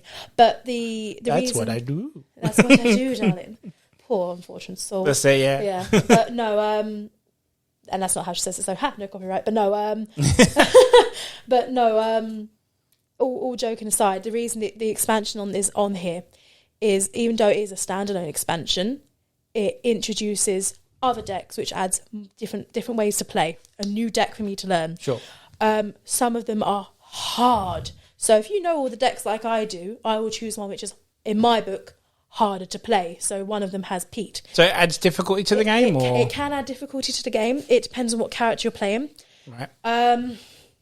It's hard to explain without showing. The game is a very asymmetric game. You're playing. It's sort of like Root. No. Sort of like Root in a way that you are playing your own game, but much like Root, as Kyrie said, you've got the fate decks, which is where you're screwing over someone else. So it's like we're all villains. We're all going after our evil plots, but I'm better than you. I'm a better villain than you. So have that. Yeah. I'm blocking you off from doing that kind of thing. Slowing your game down. So the difficulty of the game is, again, very much like Root, depending on what character you're playing. Okay. If you're playing as the cats, for example, it's really easy. It's not complex at all. Whereas if you're playing as the Eyrie or the Woodland Alliance, it could be deemed as quite complex, quite hard to understand, and Villainous is very similar. You know, if you're going to play as, I'll say from an expansion, Scar, my favourite character of all time, he's an incredibly easy one to have. Very he's just easy. got, his objective is get power. That's it, you know. Well, yeah. However, it sounds easy, but if someone else, like, say, Kyrie, knows what my objective is, she's going to be constantly stopping me from getting that power. Gotcha. Actually, I won't. That's me going to strategy talk in this game, so that's okay. Whereas, yeah, like Sorry. you said, you could go like Pete. I've not played as Pete, but I've read his stuff. It's like, yes, screw that. Like, Pete, that's insane. Pete is the stand. Anybody who does play Villainous would probably. He's not like ball breakingly hard, but in terms of compared to the other decks, he is very unique.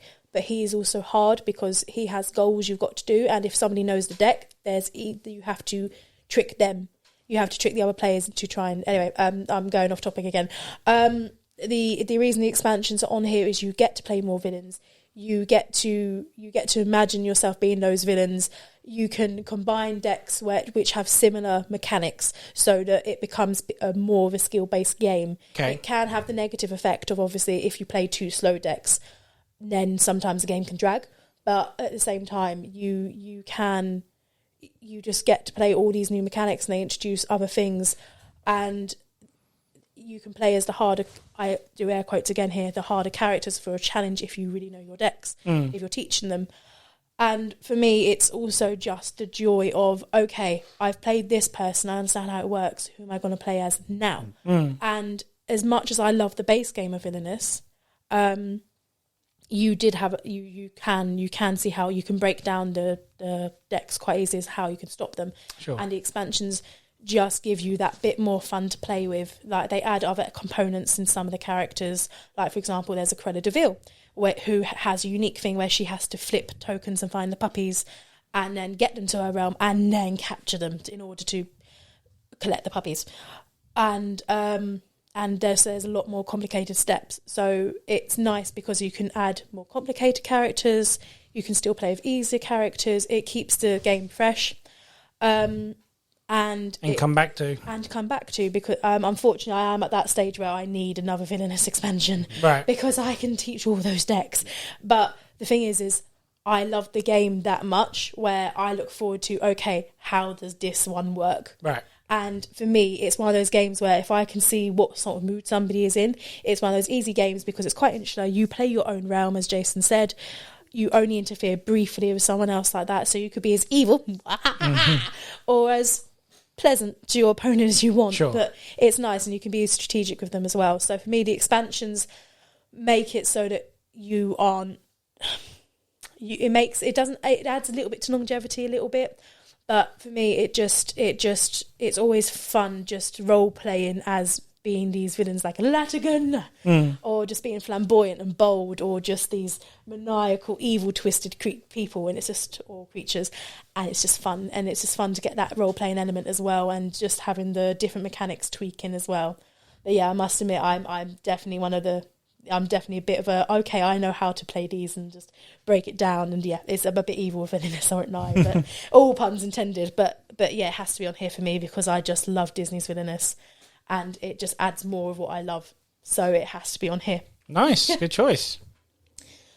I kind of have to play this game now. Oh, anytime. You call me and you tell me what character you play, and I'll give you the list of characters down Ursula, there. already called it. You've already called it? That's fine. It just needs the base game. That's fine by me. Bring it. I have that as well. So Nice. There's only one expansion. I don't know. So I was just kind of, you were lumping in all of the I was expansions lumping all into of them one because Okay. because even though Not one particular, just all of them. Like me with Scythe. I put all of them in there in the end of the day. So you see, I was thinking about which one I enjoyed the most, and I think it is Wicked to the Core, because I think that one's the one with, I will have to double check because they've all kind of mixed in my head, but Wicked to the Core always sees the table. Yeah, so I think that's probably, out of all of them, my favourite. But yeah, they are literally expansions that add variation play. Exactly. So yeah. And so that's why I had to lump them all together, because even though yes, I might have a preference over one box, they all of them have their merits and they all deserve to be on that list. That's why I just clumped them. So yeah. And again, it's another game that cost-wise is fantastic. The game's 30 quid and the expansions tend to be no more than 20. Yeah, 20 Nice. 20, because Nice and affordable. Because the base game will give you 6 characters, which is fantastic. The expansions will give you 3. All of the expansions give you 3 more. Okay. So in terms of value for money, for me, absolutely worth it. It's accessible, it's cheap. The model, the little figures you have which hop around, granted they're just literally like a place marker. Sure. But they're still related to the character, so each one is still unique. My friend does the best thing ever, which is she's got like a little random goodie bag. So we do a lucky dip. Whichever one we pull out is the one we play as, because we both know the decks that well. It just gets really fun. Yeah. Although I will say, because I can say on this show, whoever designed the Cruella de Vil one should have thought of that design, because rethought that design, because that is phallic as hell. Okay. It is. That is one of the most phallic objects I've ever seen in a board game, to the point where it's like... And it's Disney as well. And it's Disney. So that is just Someone didn't fact check that one. That was my one bad joke, my one naughty joke for the evening, because I can. But yeah, honestly, Vanillas had to be on here, even though I'm getting the slight evil look from Jason for mentioning standalones. So it's that grey area. I don't think it was that evil. I actually completely disagree with their whole standalone thing. Yes, you could play that without the base game. Yeah. No. The thing is if you played it as a standalone, they are expansions. They are expansions in my book, because also, as I said, base game was 6. The standalone expansions are 3. If you only had those 3 characters to play with, the game wouldn't last. But the expansions add a lot. So for me, they don't class as standalone, which is why I also made the list. Yep. But yeah, I can also... I was half expecting a death glare from Jason. I'm surprised I didn't. I'm still alive. I'm still alive. I'm in a good mood. What can I say? He's liking this episode so far. What's your number 3, sir? Okay, so number 3. Another expansion that I... No. Really? Inconceivable, sir. Another... Such a dick.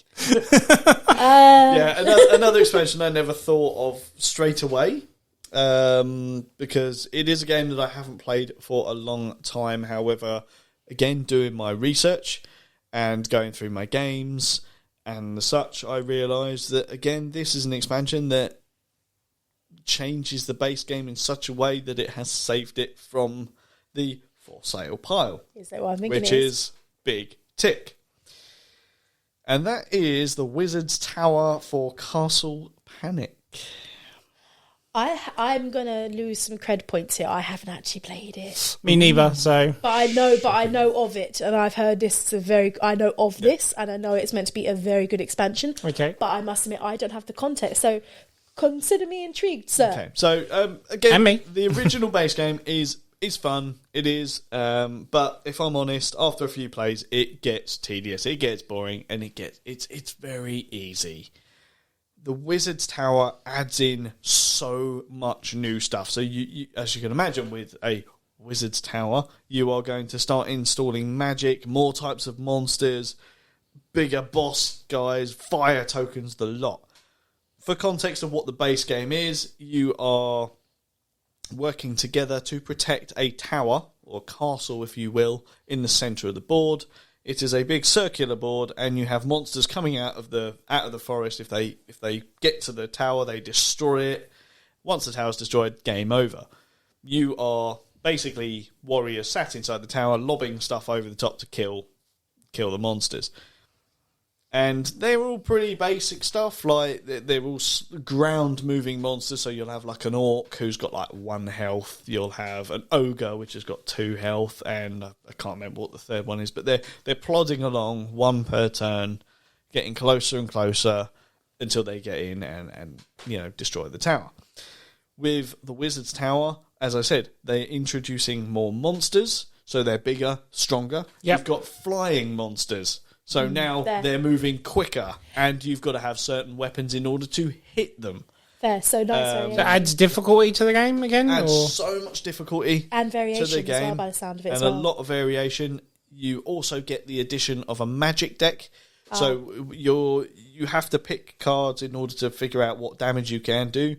Do you sacrifice picking up a potential damage card in order to get a really powerful spell, which might help you, but it might not? You know, your next turn might end up being a bit rubbish because that spell card can't really be used. Yep. Whereas if you picked up the damage card, I'm at least going to take one off of that guy. Yeah. You know, so yeah, adds that to it. And yeah, it gives you 6 mega boss monsters in the game, and they are tough. Yeah. They're very, very tough, and it's so much harder to play such a simple game. Yeah. Again, it's a co-op game. For me, co-op games shouldn't be easy. Yeah. They Yeah, shouldn't. agreed. That's the point of coming together as a team, isn't Exactly. it? It doesn't Agreed. need to be brutal, but it needs to be hard. Yeah.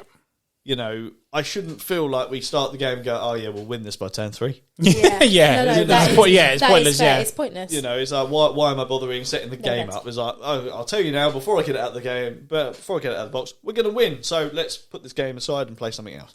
You know, that's kind of where Castle Panic was getting to for me. Fair. Whereas with the Wizard's Tower, it's not a guaranteed win. It's not brutal, but it can be hard.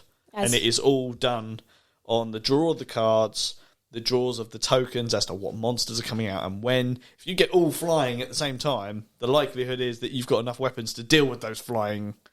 So is it? flying This monsters. is an adult version of the game? No, it's still the same. Kids still one. the same. It's a kid. Well, it's not a kids game, not young kids, but it's The one you gave me a copy of. I mean, that's sort of. That's kids. Isn't that? You're wasn't looking that at kids? 6 and up for that one. I'd say that the base game plus this, you're probably looking 10, 12 and up.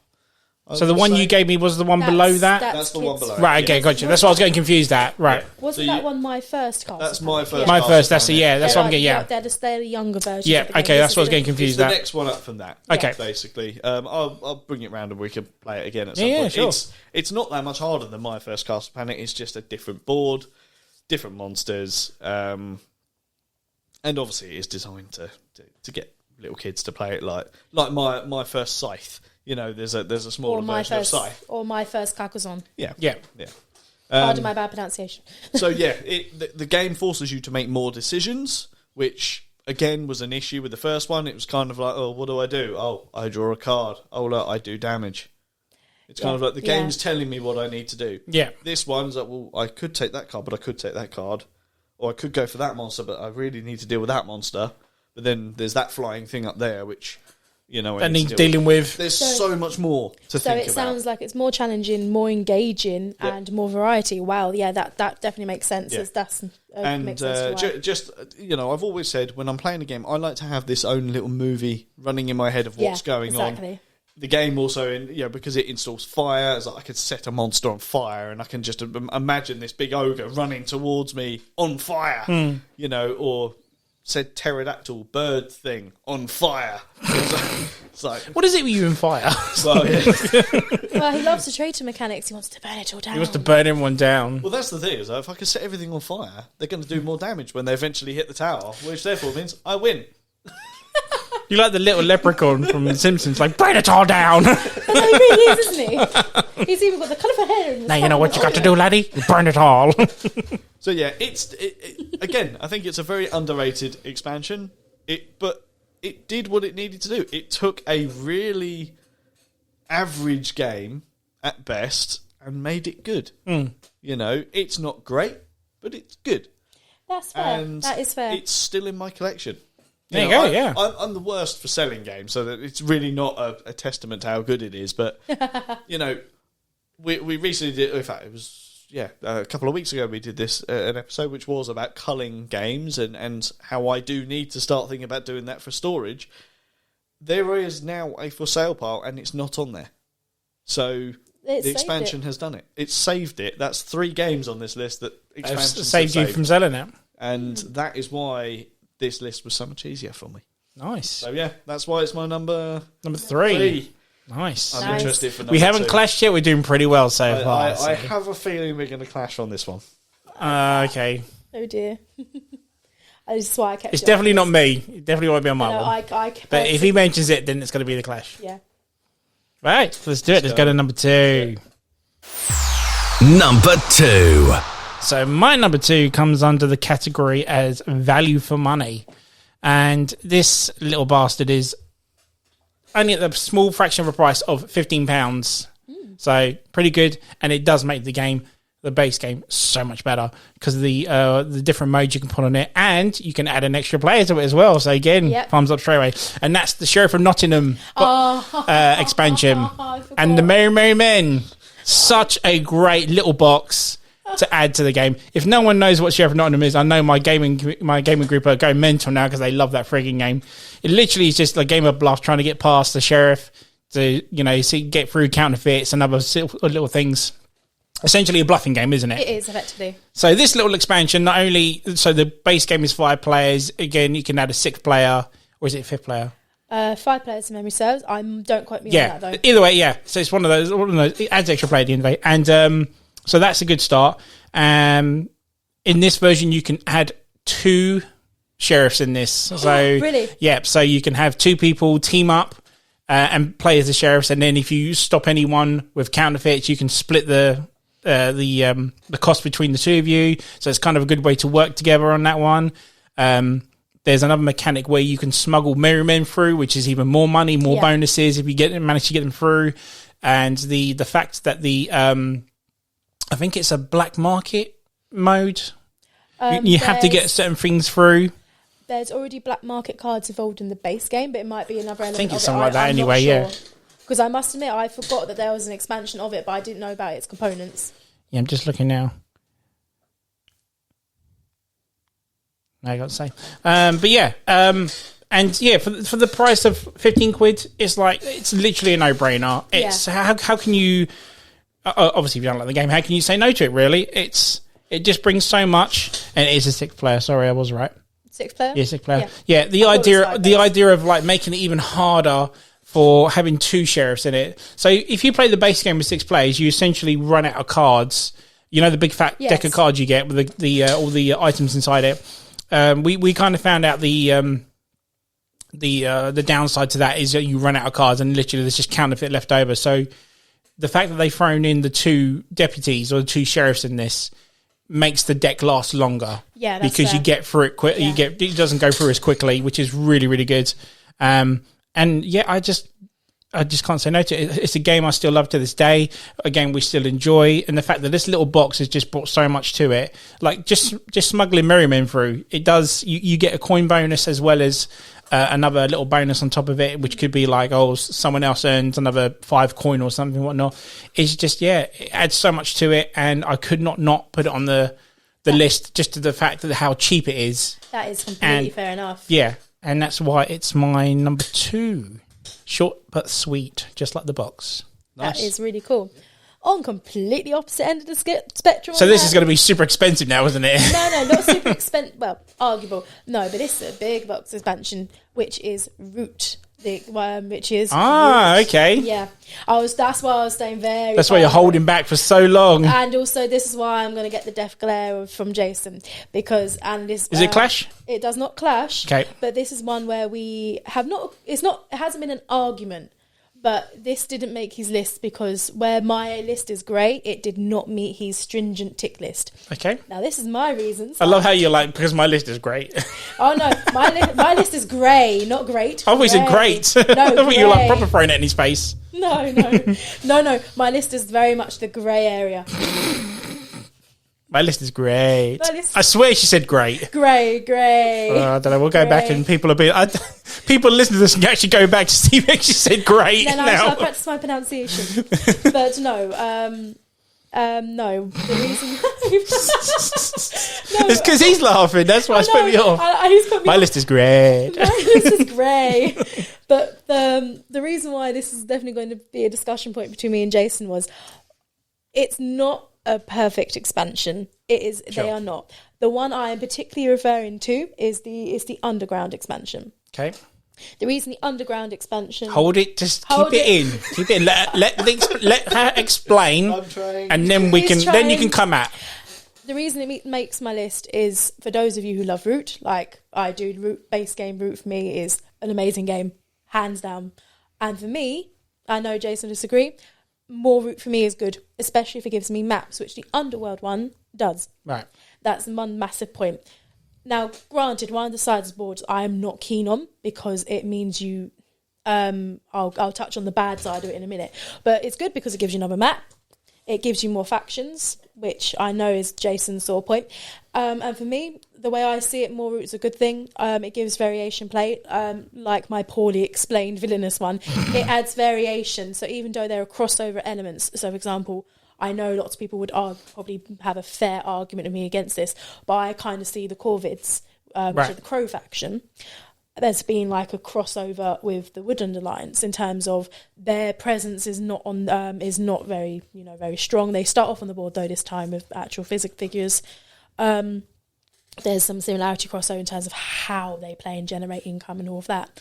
But for me, it's the maps. It gives you the problem. As much as I love Root, if you get to know the factions really well, it gets to the point where you can, and you know your players, you will be able to read what they're going to do, and there might be elements you can do to stop them, which means that someone could have a bad game. Whereas adding more factions for me means you've got more to learn, more shenanigans you can work around, and more combinations of factions, different ways they interact. Are some going to be better than others? Probably. Some combinations are going to be better than others.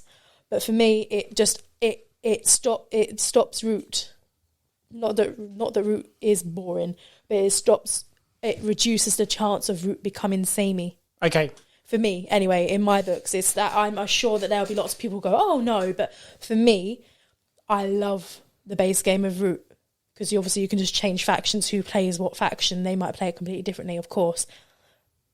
But for me, just seeing a different faction work and integrate onto a different map, how it interacts with the other factions, for me, it puts it on the list. Right. So there's that. However, I will say, and I'm sure Jason's going to definitely agree with me here, because there's certain maps which are going to work more in favour of the other factions. So that board I described, as much as I love the underground side, there's also a river side. Is the riverside? It is Riverside, motherfucker. Well, it's effectively a giant lake, effectively. Yeah. And it means that it completely restricts all movement, so you can only go around in this massive circle. Mm-hmm. It means that if you were to play with certain factions, you would be screwed because you couldn't travel. It means that you would have to have someone playing as the river folk, which are the otters. I can't remember I know they've got a name. It's escaped me at the moment. But it means that you're then forced to enable to utilise that particular map best. You would have to really use that faction, which then takes away from the element of why that's why it's not number one for me. I'm sure it definitely adds the variety in the maps. But also the same thing with, I'm sure other people would agree with me here. Once you work out how a faction works, you can really screw somebody over. The massive downside to this expansion, the other reason why it's not top for me, is we had an unfortunate game, didn't we, Jason, the other time when we played this together. Wasn't unfortunate for me. Well, it wasn't unfortunate for you, but because basically it was down to, I'm not salty because I don't mind losing games, but he had his turn first, and that's the reason he won, and he knows it. Because if it had been my turn next, I'd have won hands down, and he knows it. But the one problem is we noticed it. Well, it's not really a problem. It might have just been in that instance because we hadn't really mastered these factions yet. But the duchy, the way you stop them is you just keep attacking them. You just do not let their engine get rolling. Now I know you can argue that if you keep attacking a player en route, they're not going to be able to do anything, which is true. But with the duchy, it seemed especially apparent that all you had to do was just keep assaulting them, because the moment you let them get rolling, gone. That's it. And it did seem that, and with the Corvids, if you can keep the tokens off the board, then gone.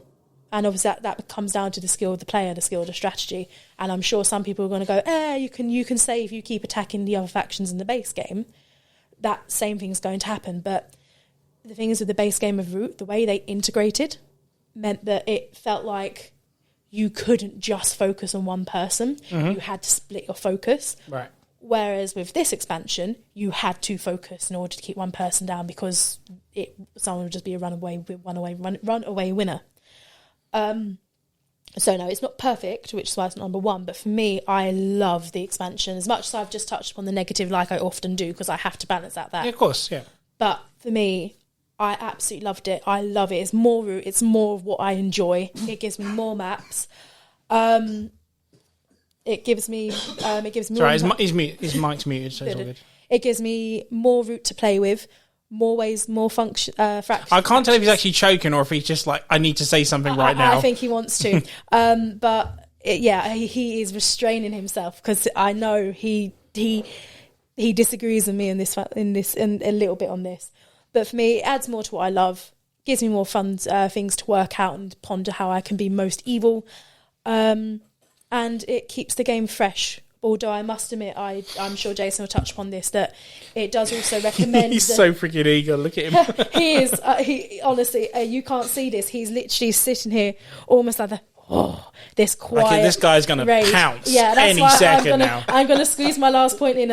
I've already acknowledged it's not perfect, but it gives you more of what we like, and it keeps it fresh. But I must admit, I'm not keen on them recommend it. It restricts on what some of what your choices can be to make the most use of the boards and combinations of players. But I'm going to let Jason take it because I think I'm going to get shouted at. Take it away, Jason. Okay. I mean, I couldn't agree with you more. It's perfect. What? I never said it's perfect. Okay, no. So, good points first. Yeah, variation added to route is always good. The factions are really, really good. Mm-hmm. However, I would say they're not as well balanced as maybe the original 4 factions were. They have some glaringly obvious, as you said, they have some glaringly obvious downsides to them. And, you know, anyone who is an avid gamer, should we say, I will think we can be in that category. see it straight away. Yeah. And as soon as they see it, if you are playing that faction, it is going to be a hard graft for you to do anything. Yeah. Because everything you try and do, they will counteract. And I know you touched upon, you could do that in the base game. We'll use the Woodland Alliance as an example, because that's one of the ones that you could say you have to keep attacking them, because otherwise they're going to blow stuff up. Yeah, but every time you do that, and they just put it back out, it's a victory point. It's a victory point. It's a victory point. The newer factions do not have that. That's true. They're not getting victory points cheaper because you're taking it back off the board, you know. And you think about the Duchy, for example, it's much harder because if you take a crown off the table, it doesn't go back to my board. It's out of the game. Yeah, that's true. And you only get, I think it was 10, might have been 15, can't remember. I can't remember. But it's 10 or 15. It's like, well, I could put them all on the board, which is what I need to get my engine running of getting points, because I have to have my royals out who are going to get me points and all that kind of stuff. If you start taking them out, that's it. You know, it's kind of game over for them. With the Corvid guys, again, you touched on it. You can see what they're doing. Just keep attacking them, and it suppresses them. And then touch on the boards again. I can only echo what the negative stuff that you've already said. They're very limiting. They are very, very limiting. But you have to admit, the thing is, it adds a challenge. It does. It adds a challenge, and I love the thematic nature of it. I haven't additional challenge. I mean, the main one that we've played is the underground one, where you sort of have paths closed off and you can open those. I like that mechanic because there is the option to open it up. When, as you said, when you talk about the lake, there's not really a way around it unless you've got that river folk in there, otters running the ferry all over the place. At which point their points are going to be going through the roof. But then again, the thing is, and this is where again I've touched upon them. We both touched upon them. The negative parts. It's definitely not perfect, but you have to admit that challenge. That means it has to be up on here because it stops it being dry. It means you have that more risk element, that more risk, that more reward. Yep. And of course, yes, they're not perfect. There is not as much balance in it. But doesn't that mean that for more, if you get an expansion, it depends on what you are doing and have an expansion for. If it's expansion on something you enjoy, it definitely changes it up. If you're also getting the expansion to keep it fresh and get the maps and doing that, it definitely does that. So for me, that's why it has to be on here. Mm-hmm. But also, you have to admit, because there is that risk and reward. Okay, granted, it sucks if somebody sits down not doing much in the game, if there's not much left for them to do, if something has gone wrong. But if you're going for the expansion, logically, you've already probably more than likely played the base game, which means that you're already aware that is an element. Yeah. So, but the thing, and it is more for those people who are more experienced with the game. Yeah. So, yes, okay, they're not as well balanced, but because that is already an element that people are aware of because they already know how the game works. As much as I see your point, and granted, I've touched upon the negatives myself. For me, it just doesn't matter as much because it doesn't have to be perfect for me, because it just adds that challenge, that bastardry, because you can know how to screw somebody over with these factions. Yeah. And it still adds that enough of that freshness. Although I will still disagree that I will still agree 100% that we haven't really discussed is on the back of one of the booklets, they recommended combinations of factions for 2-player game, 3 gameplay, 4-player game, 5-player game and more, which at that point I'm like, that's going to be way too big a game for something like Root. It would just take too long in my books. And I must admit some of the combinations made sense, but it was a bit weird that they suggested some of them, but I'm not going to lie. For me, it meant that it's nice for people who may not be as confident or as willing to be, this could be wonderful, or this could be disastrous, they might not interlink well. But for me, that element I must admit I wasn't so keen on, but for me, it has to be on here because as much as it's not balanced, it's not as astronomically fantastic as the base game, it just gives you enough to increase and boost the base game. Even if you don't play as the factions, with the map alone and some of the other functions of that map, that is the map alone also adds it on this list for me. But I have to admit, it even though it's not perfect, it just adds enough for me to have to be snuck in at number 2. But because it's not perfect, that is why it's not number 1. And this is the thing I've said to Jason, I've literally played this game once. I need to play this game more. And I was only a certain group at the time, and I would love to play like the other characters. So yeah, it's like I wish I could agree or disagree with either one, but it's like, because I've only played it once, I don't have enough knowledge to go, yep, I agree with you, I agree with you. In all fairness, it's not one of those arguments and discussions about who is right and who is wrong, because neither one of us detest it, neither one of us is saying it's perfect. Yeah, it's just the acknowledgement there are elements of it which are good, and there are elements of it which are bad. So that is the problem. It's a good note to make, but we're not. It's definitely it's not necessarily something you can side with. Sure. It's just what is going to tick it over as to whether or not it's worth you buying it. Do you want something where do the mechanics work? It's still Root. It's still a fantastic game. It's still wonderful art. It still adds to the base game as well if that's all you want it for. However, the factions that can be involved, they are not, because the base game was so good at how all of the factions interlinked and interacted. Because of that additional challenge, because there is that risk of your game, even though yes you can be attacked in the base game and it's awful, it's more easy for you to be ground to a halt. For me, that just means that it's like a challenge mode. Yeah. So but I can see why people would disagree with me on that, and I'm more than happy to sit there and listen to it. Yeah. Again, the closing comments for me on that would be: I can't say it's a bad expansion. I own it.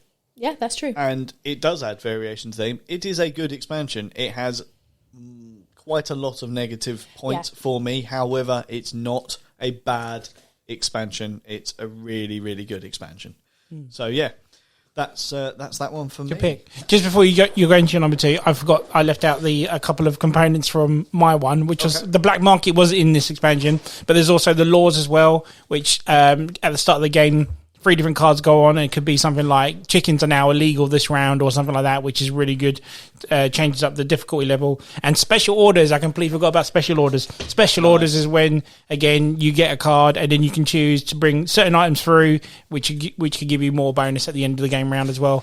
Another great way to do it. Sorry, your number 2, sir. Go for it. Okay, so my number 2 is the one that I think possibly we could clash on. So if it is a clash, it's your number 1. So here we go. Go on. Here we go. Dark City for Marvel Legendary. Right, so it is my number one, but not that one. I was going to go for all of them, basically. Okay, fair but enough. yeah, we'll clash. Well, I still say it's a clash, but let's do it. Yeah, go for it. Fair enough, cool. So yeah, Dark City as a specific expansion had to be on here for me because much like Wizard's Tower took Castle Panic to being a much harder game, Dark City is what took Marvel Legendary from being this is an okay game to being this is a good game. This is a co-op game. It made it hard. It made it a challenge.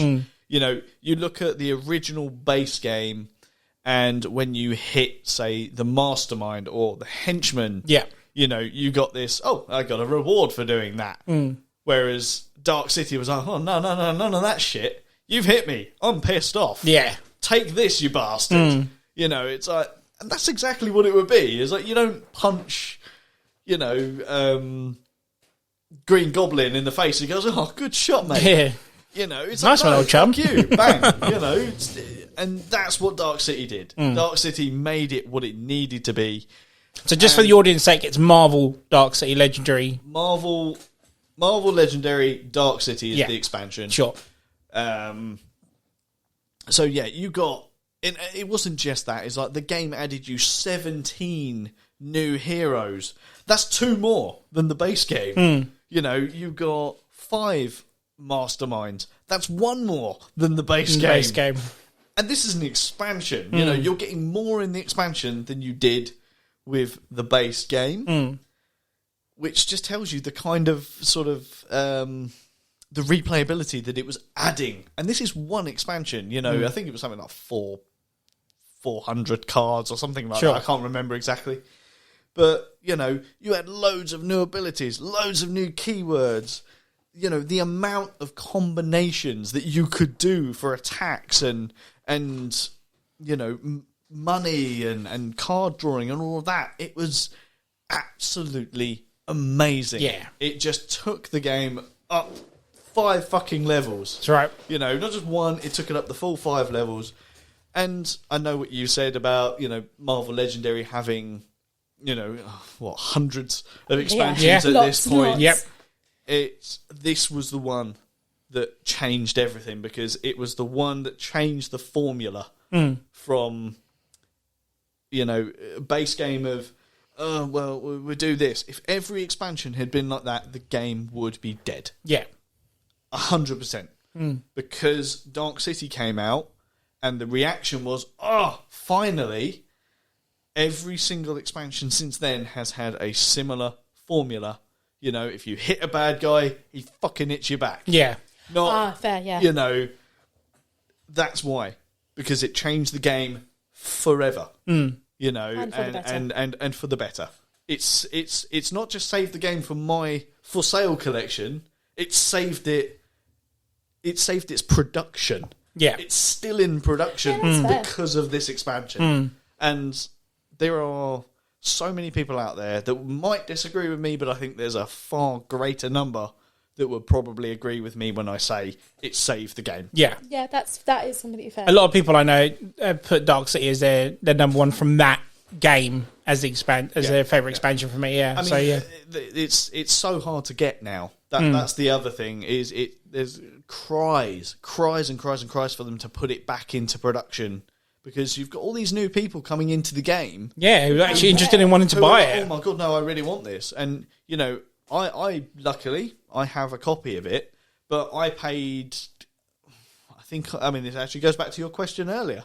I paid about 2.5 times the retail price for that expansion because it was kind of like, well, I like this game.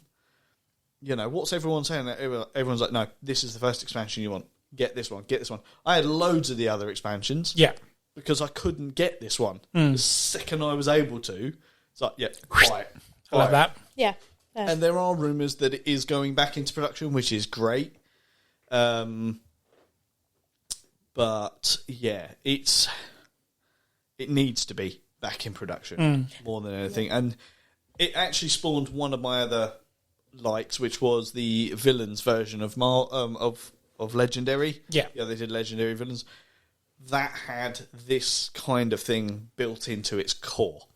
So although that is a standalone game, it had what this expansion had in its core, so that made that core box actually better than the original core box.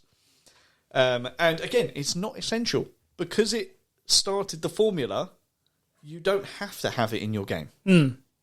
But that's what I love about But these you can ones, see it. In every expansion, you can look at the cards and go, I know where that came from. That is a derivative of this. But then when you do go back and you get the characters out of Dark City and you go against those villains, they were hard. They took the game from, this isn't too bad, we're going to win. We're superheroes, we're going to win. To, we're superheroes, but we're literally getting battered. It's brilliant. Yeah. Absolutely love it. Yeah. I have so much passion for Dark City. I've been sitting here like, I want to talk about it now. I want to move it down the list just so that I can talk about it. I imagine it also helps that, we all love, I think it's fair to say that most people love superhero films, or the fact that, it's a hero or a villain, if they're being anti-heroes and all that, overcoming difficulties to do it. The thing is, if there's no challenge in a game, then no reason to come back, is there? No reason to come back for it. The fact that I was waiting so patiently to be able to natter because he was so engaged, enthusiastic. But if you have a game which it adds stakes to it and it adds a challenge, so if you just win or if you just lose, it makes the game more worthy. If you have a game where you're going to guarantee to win, it's like, this is it and gone. You don't need to play it that's one of the things where, yes, it's nice to play the easy, chilled games. Yeah. Where you're against one other person. But if you're playing a cooperative game, there has to be a challenge. It can't be a guaranteed win, because what's the point in you working as a team if there's no challenge for you to overcome? Exactly. Yeah. Even granted, we're not doing superhero things of saving the world or anything like that. But it's one of the highlights of co-op is working as a team in order to succeed at a challenge. And then even if you just lose, it doesn't matter. You've actually faced something that's challenging and worthy of your time. If you're guaranteed to win, nah. So that expansion is completely fair dues, because it was very, very close that was going to be my number one. I can't lie. I'm not going to lie. That's where I thought we clashed on number ones. But if anything was going to move, it was going to be position 1 and 2. I must admit, if the game, you haven't said the one I thought you were going to say, if the game I think of is in number 1, I'm very surprised it made number 1. It would have been just made number 1 if it's the one I'm thinking of. Oh, it is literally just it. Fair enough. Right under. If I'd say my 1 and 2, they're level pegging. That is they're joint first. So that's my number 2. But good choice. I mean, it's technically a clash, but so basically, my number 1 was Legendary. The company itself is a bit of a cheat. Yeah. It's just the fact that is that on your list? It's my number 1. It's a clash. Fair. It's like the Marvel, the Alien one, the James Bond one. It's on the list due to the fact of availability. Yeah, there are still some that are hard to get hold of, but the fact that they're still making it for a game that's over 10 years old now. Oh, it's crazy old now. Yeah, I think it's about 11, 12 years old. It's to say, so it's over 10 years old. Yeah, and the recent one, the James Bond one's coming out soon. I literally just picked up the Alien Covenant one for the Alien one. I'm looking forward to playing that. So it's the reason it's on there. These games, like Jason has pretty much just knocked on the head with Dark City, make it better, make it more fun, make it more harder. And like Harry said, gives you more reason to come back. Just the fact that these bastards keep coming out to this day and how popular the game still is now. It's a testament. It's a testament to good game design. Yeah, absolutely. Because you can have, let's put it this way, there are a lot of games out there which are skins of other games, basic games, which are selling because of a brand or a theme. It's a sad fact. Mm-hmm. If the thing is, it makes our jobs easier because it means that we can then work out what we want to play and what we want to do. But there are some games out there which are just, okay, it's themed after this. Yeah. Even if you have the best theme, you have to have the bones of a good game in order for it to live. Mm-hmm. And the fact that the expansion could do that for a game and elevate it to such a degree is just testament that if you have a good design, even if it's not using the most popular characters. Yeah. Even though it did use a few, but it doesn't matter. If it's a good game, people who like the game are going to recognise and acknowledge it. Yeah, absolutely. And they're going to remember it. I mean, touching on the character side of it and sticking it with Dark City, as I said, it's 17 new heroes in this game, and over, I think it's something like 35% of the new heroes are X-Men, which is cool because it means you've got both sides of Marvel being represented there. But you sort of think back to when this game was released 10, 11, 12 years ago, whatever it be. Was X-Men really that popular?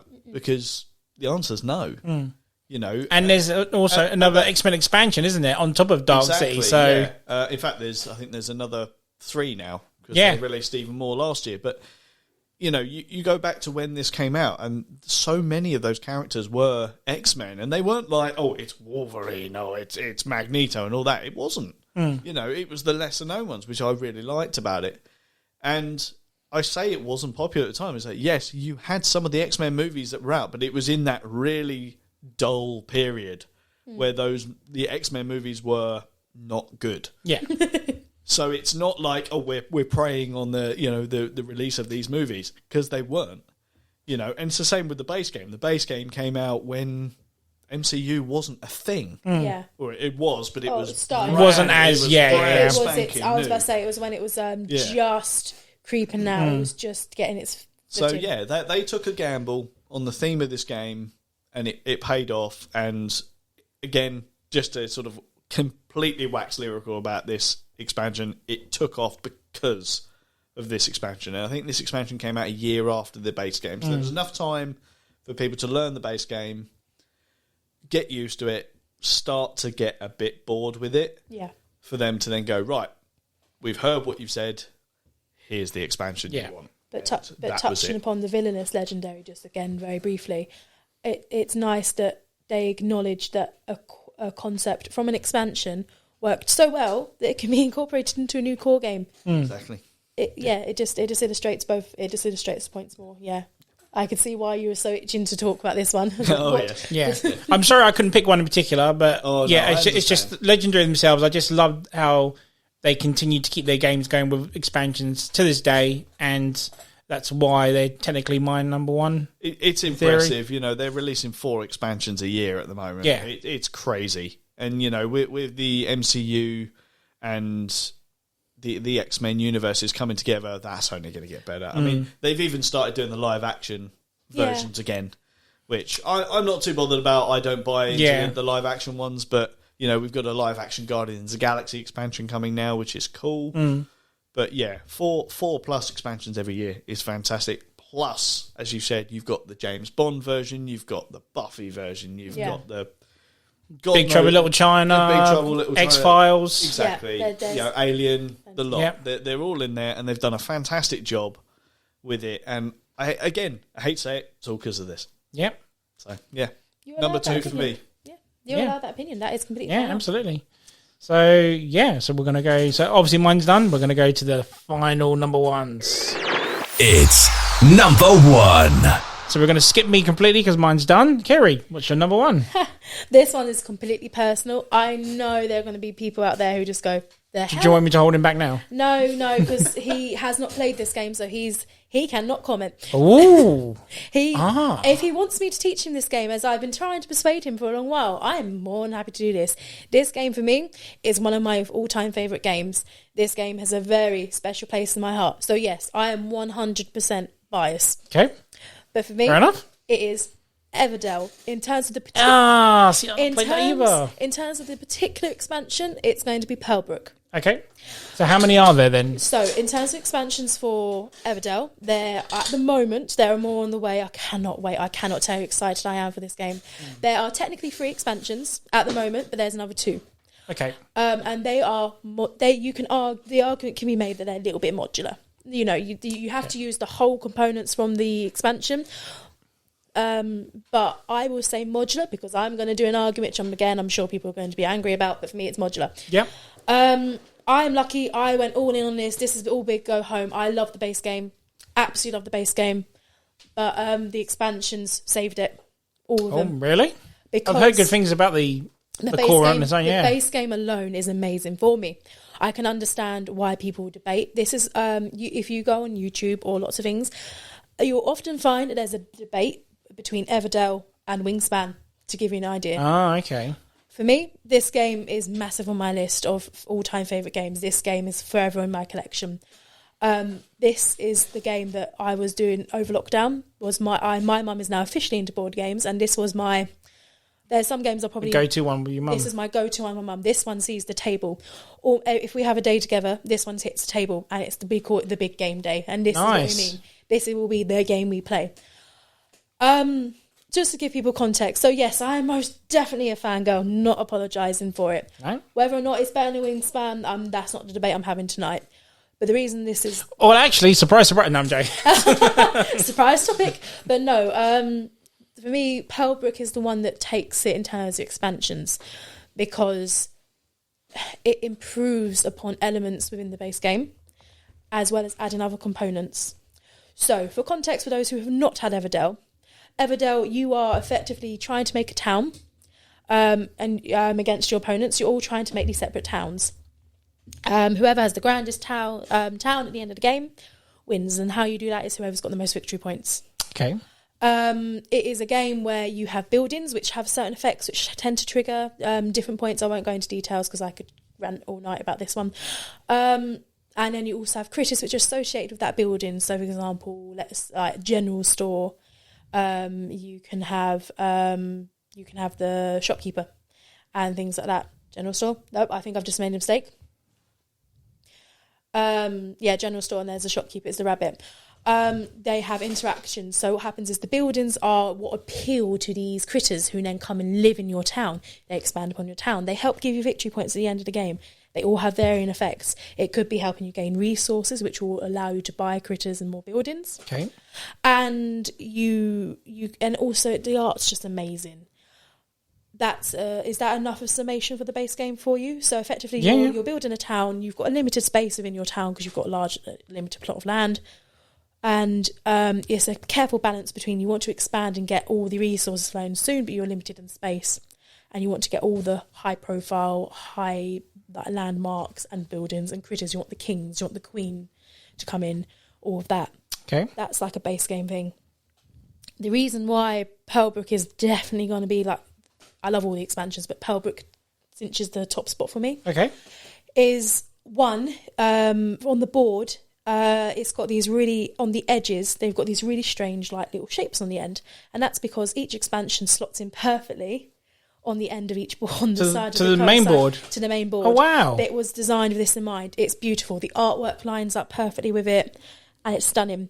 And which is why I'm so excited for the new expansions, which will be coming from Kickstarter eventually, because then it will be filling in that final side slot. Final sides. And with the train station, it's ooh. all the fan inside. The expansions add a new type of resource, which is pearls. The pearls themselves, they are used to help create wonders, which are like big point scorers, but they're quite hard to come by. Yep. You also, sometimes when you're trying to build stuff in Everdell, you come across the point where your hands just kind of fall. And granted, you can discard cards to help you gain resources and other things that, again, I won't go into too much detail. They have another element in play where you can go and you'll get a pearl and you might get a citizen who helps you if you discard certain colours. You'll get another pearl and victory points, or you discard resources and you a different type of building locations. Okay. You can get points and pearls that way. And why it adds so much to it is it's that higher risk and reward. Do you hold out and delay some of your base game with your basic development in order to risk trying to get the extra pearls, which can equal extra points if you don't use them, if you're not using them for the wonders. And it just adds more flavour to it. It adds more. So the expansion still makes you. It's still the same result. It's still the most points. Victory points wins. Yes, but I mean, instead of having the basic of having the events, in the base game, for example, you would have these special festivals, so to speak. Okay. You get the token, you claim it first. Well, hey, well done, you've hosted the Calligraphers Guild special. They go and do their gathering. but instead you might be able to get a wonder, which instead of it being worth, like in the base game, which would be worth like 5 points, which is huge in the base game, one of these wonders could be worth anywhere between 25, 20, 15 or 10 points, which is huge in the game. Right. And for me, the expansions just really keep the game alive, because as much as the base game is fun, it sometimes is a lot of luck. It's a luck of whether or not the critters come out, whether or not the buildings come out, the combinations come out. Whereas with the expansion, because of that variation with Sound of Citizens, which helps you get rid of cards and gain points and pearls that way and work towards something big, if you have that slight disadvantage, it helps balance the scales a little bit in my books. Okay. Which for me, as I've touched upon on the previous mentions in here, I like things being a bit more balanced. And it means that there's that bit more variance about what your game is going to play. You don't know what you can have a rough guess. If you see people amassing pearls and resources, you know they're going to go for the wonder. So does that mean you're going to try to get a small wonder to keep matching up with their points? Are you going to keep expanding your town, sticking to your game plan? It adds a little bit of variety. Sure. It for me, it adds more to something I love, and it's just something I will always love, because it got my mum into board gaming. It was that pinnacle of that slow build up, and then I took the risk on teaching her this game, and it has a very special place, because not only did she enjoy it, she loved it, and she always wants to play it. Nice. So for me, and that for me, it's like my dad with Crokinole. Yeah, it's really interesting. Also, it just adds other little things where you can. It adds like little mini events that are private to you. With you use a Wild the Pearls to do like a private mini event to you, which could be a mixed random luck of which ones you get. It just adds that variation to the base game, which So for me, that's why that has to be on there. I will also, because I always touched upon some of the negative sides, even though it's not meant to be modular, it does introduce its own some unique event cards relating directly to that expansion. Okay. I must admit, me and my mum don't tend to use them, because we tend to go big or go home with this game, where it's only recommended that you use one expansion with the base game. We use all the expansions, the current expansions. Whether or not that will happen when we get the new expansions that come. So how many's out at the moment? 2. There's technically 3. Sorry, my apologies. You have Bellfire, which is it gives you like a board expansion and all of that. They all do really. Actually, that's a bad point. But there's 3. There's Belfair, Pearlbrook, and Spirecrest. So there's going to be 2 more after those? And there's 2 more that are due to come. Okay. Mistwood and Newleaf, if memory serves. And the thing is, even though all of them add different elements, for me, Pearlbrook was the one which added the most changes. And also, the components themselves, they gave you these really high-quality pearls. They gave you more critters to play with. They all do, but we really like the critters from that one. Gave you the wonders and all the variation from that. It just, for me, that out of all of them, that's why it just cinched that. Why out of all of them, that is the best one. Kind of a personal choice then, isn't it? Yeah, this is a very personal list, but it had to take the top spot, because even though it's not perfect, so for example, we don't use the event cards relating directly to Pearlbrook. Events are like special cards you can try to earn. We found that they were a bit more pot-lucky, and you might have the conditions to complete it, but it might not be useful for your board. Right. So this is where me and my mum make it kind of modular, where we then go and take from a different expansion the more general event cards instead. Sure. But that's because that's our own personal choice, because we know we shouldn't play with all the expansions. But God damn it, do we love it? Yeah, this is it. Yeah, that's what they're there for you today. So. But I wasn't going to I wasn't going to cop out and go, all the expansions under one. No. I was stricter with myself to make it Pearlbrook, because that way it's a little bit more concise explanation than all the expansions. But yeah, so for me, Everdell is already a great game to at least check out. But I've always wanted to play it. I know at a point that it was quite hard to get hold of, but they've reprinted it enough that it's quite easy to get hold of now, isn't it? Yeah, they reprinted it. It was just because at first it was a Kickstarter exclusive. It did well, but obviously then there's like printing costs, there's lots of components and all of that, and it did eventually get distributed. I think it went through some distribution hell as well. I can't remember the details, but But for me, it's one of my all-time favourite games. Nice. For personal reasons, but Pearlbrook definitely adds to it. My exclamation may not have been the best because it's one of those games which, it's fantastic on its own, but it does just add that element. It's annoying I haven't played it, otherwise I could relate to it and understand it a bit better. But well, my friend, any time, because it's one of those games. Please, because I'm desperate to play that game. Absolutely, it's going to be really interesting. It's a really sweet game. It's a really good theme. It's a lovely family. I would just say it's a family game. And even if you don't have the highest point scoring, it's just a nice game. You just see this little town grow, and the Pearlbrook expansion just keeps adding that little extra freshness to it. But for me, I'm very, very excited to check out the new stuff. I really am. So yeah, I hope you had a good idea as to why. I hope that explanation was clear. Yeah, sure. Yeah. And but that's what has to be my number one. Yeah. Nice, good choice. Yeah. It may not be absolutely perfect, but for me, it's your list, so don't worry about it. Okay, if other people want to come on and do their lists and explain, it's fine, but it's yours. Yeah, don't worry about it. Jason, attack. He won't attack me. I'm only joking. Again, Kerry said it. I haven't actually played Everdell. It's high on the list, and we are close to getting it to the table now. I think. Yeah, anytime. Like I said, I can explain that. There was a few other games that I had to get to the table first, but I'm getting through that list. So the advantage is you won't need to have the rulebook. I am the rulebook.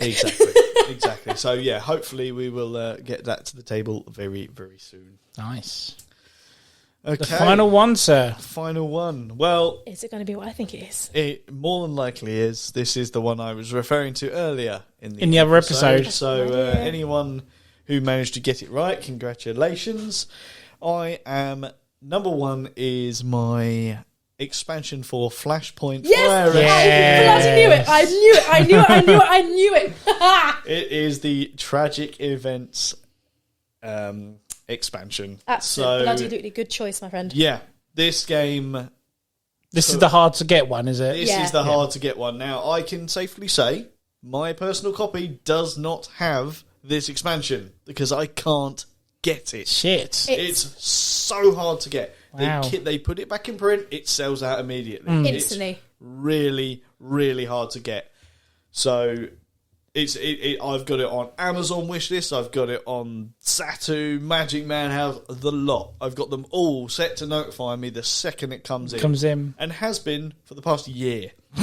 And every time I get the notification, go to click on it, it's gone. It is a very worthy item. Scalpers ahoy. It is rare as rocking horse shit. So I have never heard that. Yeah, that is going on my list of that is a good comparison. That's a t-shirt there, sir. that is a t-shirt slogan right there. That is really good, actually. I'm going to have to try and remember that one. So yeah, this expansion, rare as rocking horse shit. But I can understand. Yeah, this would have been my honourable mention, but I didn't need to. I knew it was going to be on these lists. It's a shame the last part was shit. If it was something to do with R, like rare rocking horse, whatever that begins with an R, that would have gone down well. Anyway, sorry, carry on. But yeah, so why is Tragic Event so sought after? Well, I know we talked about it before. I'm gonna touch on everything but the best bit first. So, what comes in this expansion? You get extra minis for the game. You get extra characters. You get. Does it build up on extra players or anything like that? It doesn't because the game is 6 players anyway. All right, I don't know. However, it adds a new dynamic to the game. A lot of the previous expansions, they always added something new. Always. The problem was sometimes it added sort of fiddliness or confusing rules that just didn't need to be there. And you got characters which had special abilities, and some of them worked really, really well, some of them just didn't. But with this expansion and the characters and the abilities that were released in this, suddenly they all gelled together. Mm-hmm. So that's the first tick. Yeah, that's just adding characters and minis, right? With their abilities. But the key thing is the Tragic Events set.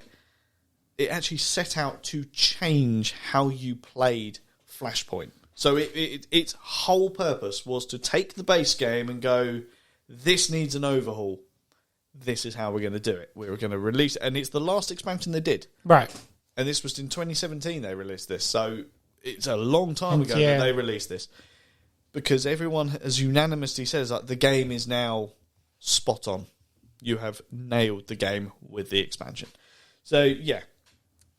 The base game is played pretty much the same way, aside from one thing, which is the removal of the hotspot mechanic, which is essentially when you've got fires going off everywhere and you're leaving hotspots everywhere, and that could cause explosions and all sorts of carnage. Chain reactions. All sorts of chain reactions, carnage, and bollocks.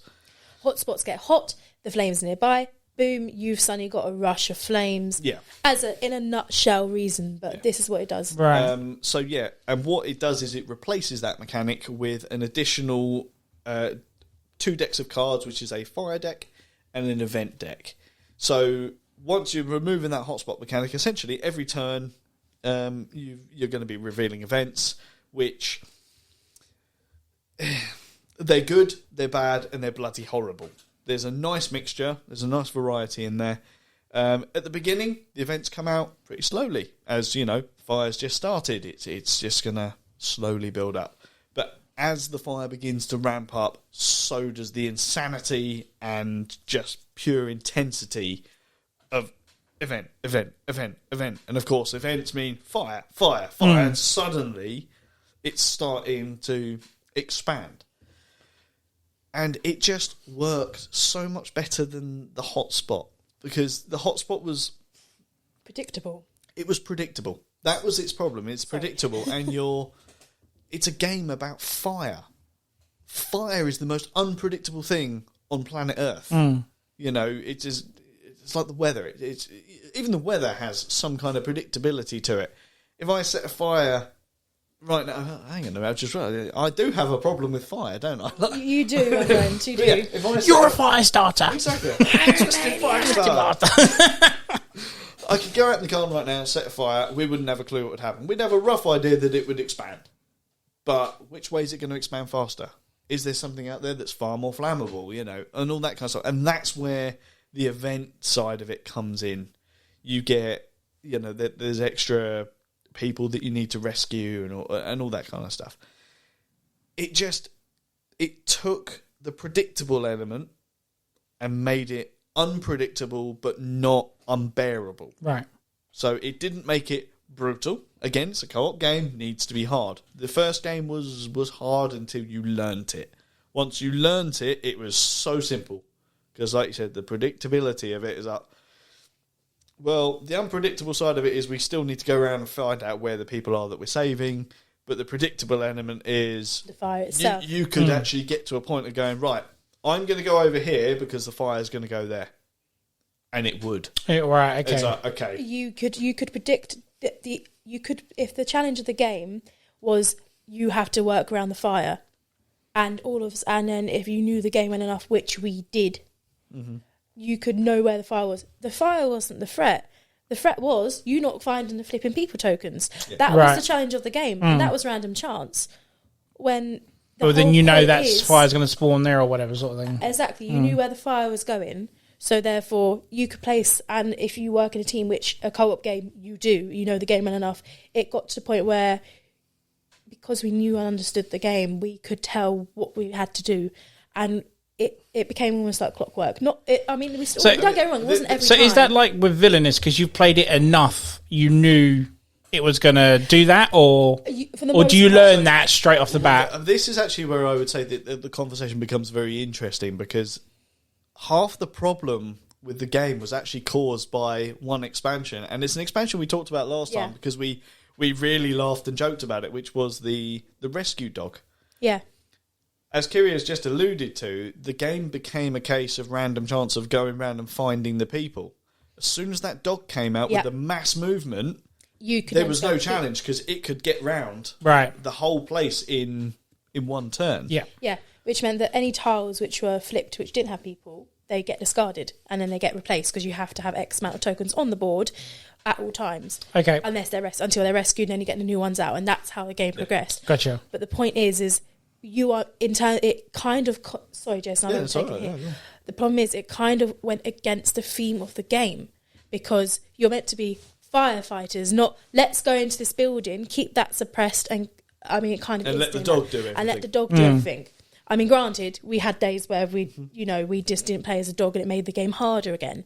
But when the core element is meant to be you are fighting against fire, not against a pile of human tokens, that was if you understood the game, that is what unfortunately it became. The game was still fantastic, but if you understood and broke down the game enough, which because we liked it, that's what kind of happened. Yeah. That was the problem. But then this expansion came out. It was like it was amazing. I just want to give context. No, yeah, absolutely. Yeah, I want to give context as to why such a good game had that problem and why this expansion was so fundamentally required. It's saviour, if you will. It is very good, and there's a reason it sells out. I'll let Jason continue. Excuse me for seeing. No, not at all. It's exactly that. You know, the dog was amazing, but by such time you'd already figured how the predictable fire would progress, which means you were fighting that. And like I said, as soon as someone played as the dog, they just did everything else. So it became very predictable. Once this expansion came out, that predictability went out of the window. Keep going. You got the unpredictability back. That was awesome. And yeah, I mean, I'll sum it up. I wrote a little paragraph down because my memory is terrible. So yeah, the summary is Flashpoint has had its fair share of expansions in the 11 years that it's been around. Wow. It's coming up 12 years now. Yeah. And with each expansion, as I said earlier, they all brought something new to the game. They were minor things. They made the game better. Not one of them has had a bad expansion. But some of them did bring the fiddliness, some of them brought the confusingness, and some of them brought predictability and made the game too easy. Yeah, exactly. So, you sort of mix that in and it sort of... Those expansions just don't see the table that often. However, Tragic Events does one thing that all of the previous expansions failed to do. It breathed new fresh air into a game that, again, would it have died? I don't know, because the game was very good. The game was extremely and it is good. incredibly well priced. Yeah. So it's a very reasonable game. It's a very good game. I think it'd still be going. I don't think it'd have the loyal following that it does if it wasn't for the expansion. And it's now a full-blown collection keeper. It's one of my go-to games for new gamers. It's one of my go-to games for avid gamers that are after a cooperative game that isn't brutal as hell. You know, obviously, if I want a brutal game, it's not where I go.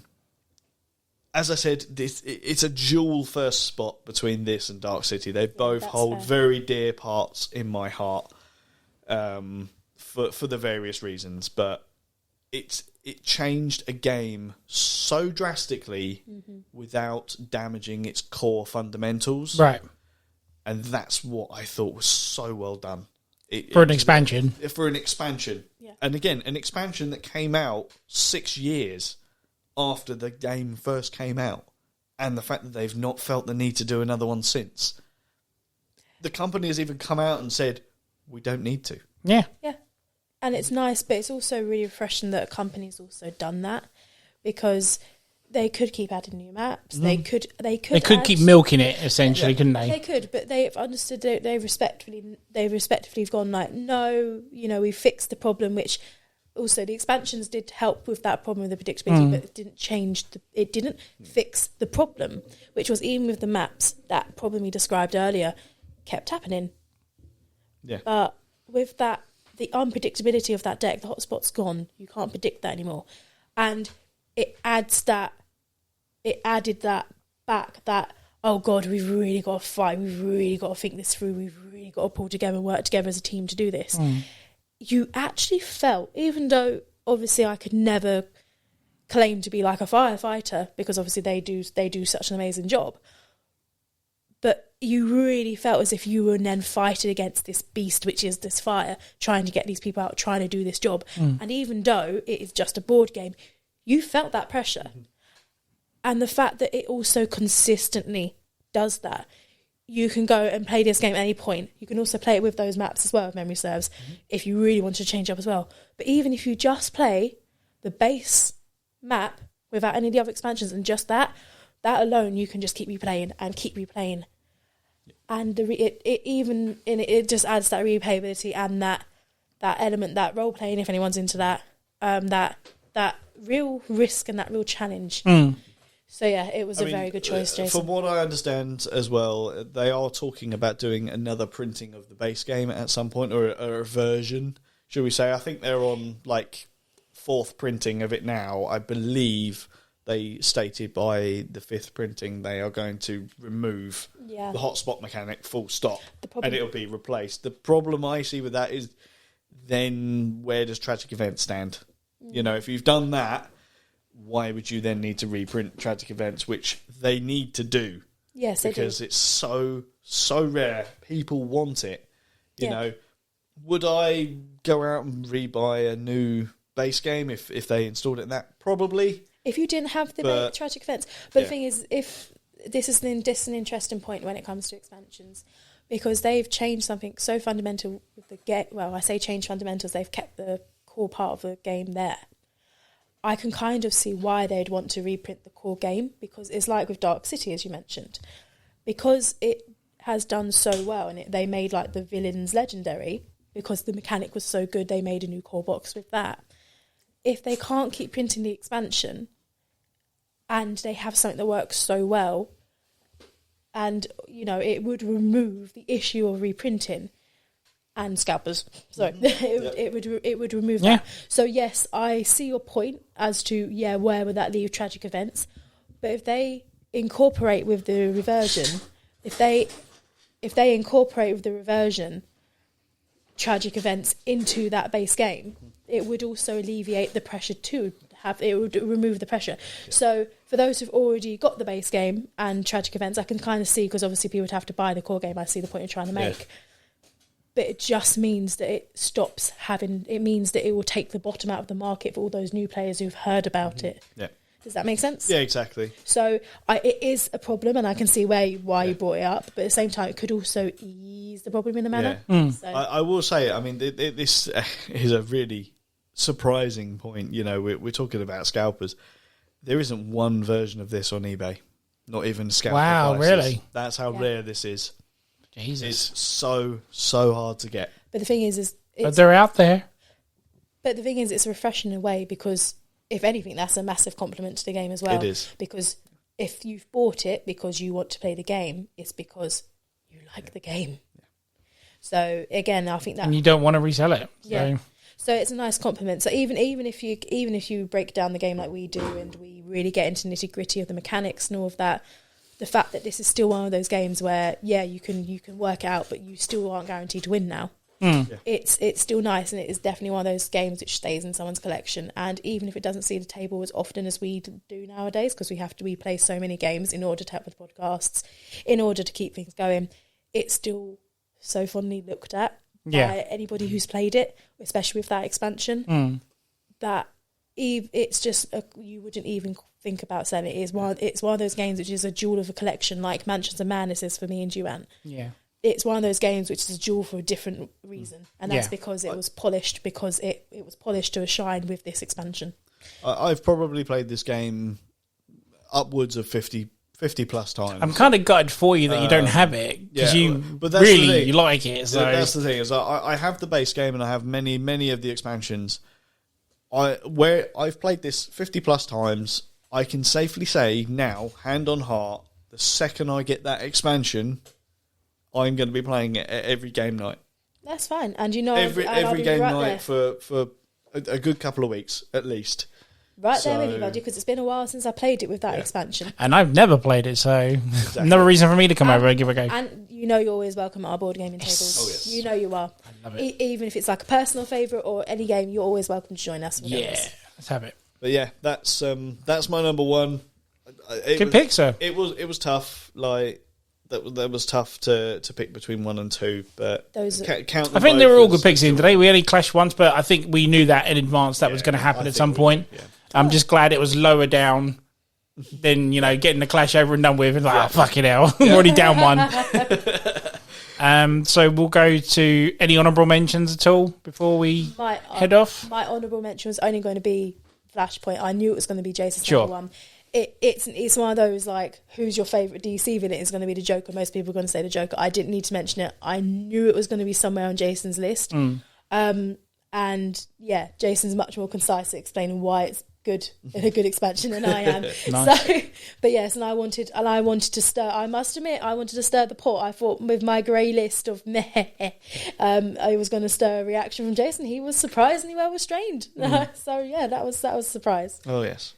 I will just mention one, and that was the one that was number 6 out of the. Oh yeah, because you had 6 picked originally, and that was last year's expansion for Dynogenics, which was Controlled Chaos. The game, I love Dynogenics. It's a really, really good game. It didn't need an expansion in my eyes. However, once I got said expansion, I realised just how important it was. It added a new second board, but there was a key part of it. A key part which installed like basically a universal DNA. So in Dynogenics, you're getting dinosaur cards, and when you get enough cards to build said dinosaur that it has depicted on it, you spend those cards and you get to build a dinosaur in your enclosure, all that kind of jazz.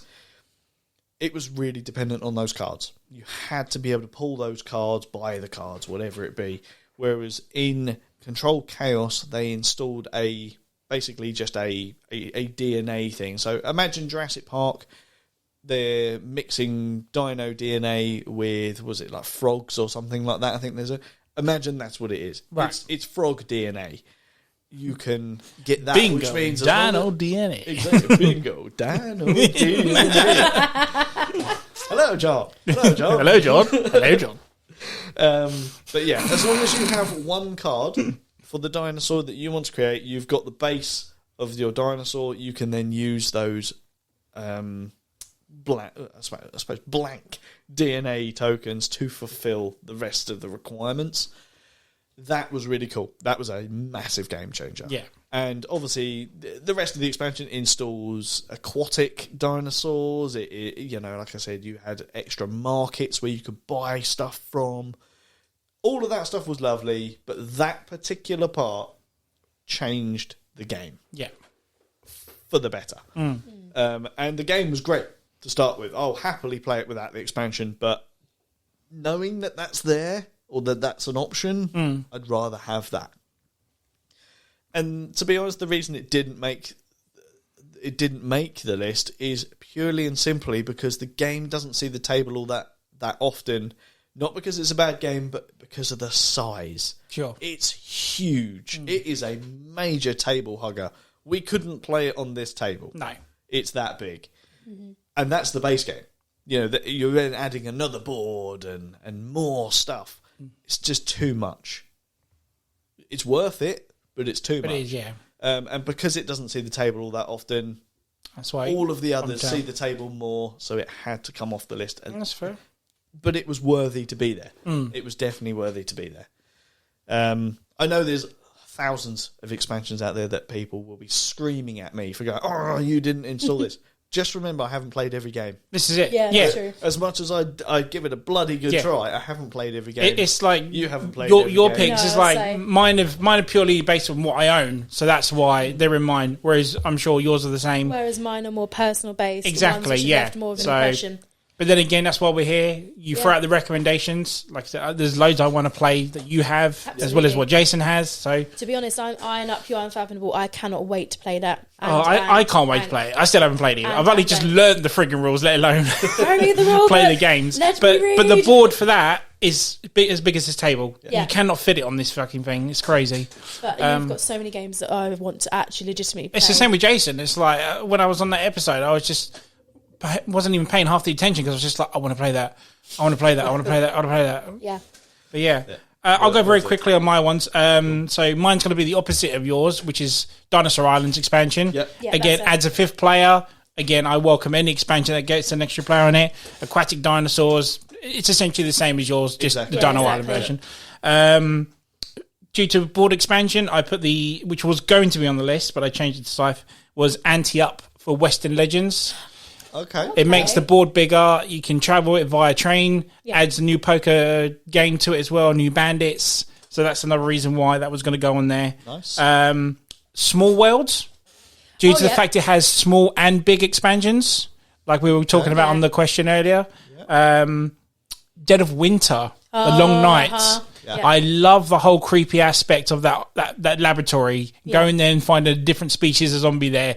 It chills me to the bone. It's so freaking awesome. Do you have it? I do some way, yeah. I do as well. I was to say because I've got that, and I do love that. But again, it doesn't see the table very often. Yeah, so same. I found that Dead of Winter is an amazing game. Yeah, but it doesn't see the table. No, it doesn't. I really enjoy it, but I think it's because I don't know why. It's a really good my game. guys liked it as soon as we had it, but then again, no one's mentioned it since then, really. And it's just, again, I know I keep upping my collection and whatnot. Yeah, but still, it still should be a game at some point you should go back to, but we just never have. It's still definitely a very good game. By far. Very good game. Yeah, by far. Yeah, although I must admit, though, the crossroad mechanics are hard. I must admit, a number of times I forget that crossroad mechanic is ridiculous. Don't even get me on that. Whoops, just changes the game slightly there. It's like one of the core elements. Whoops, I always forget. Whoops, I forgot. Yeah.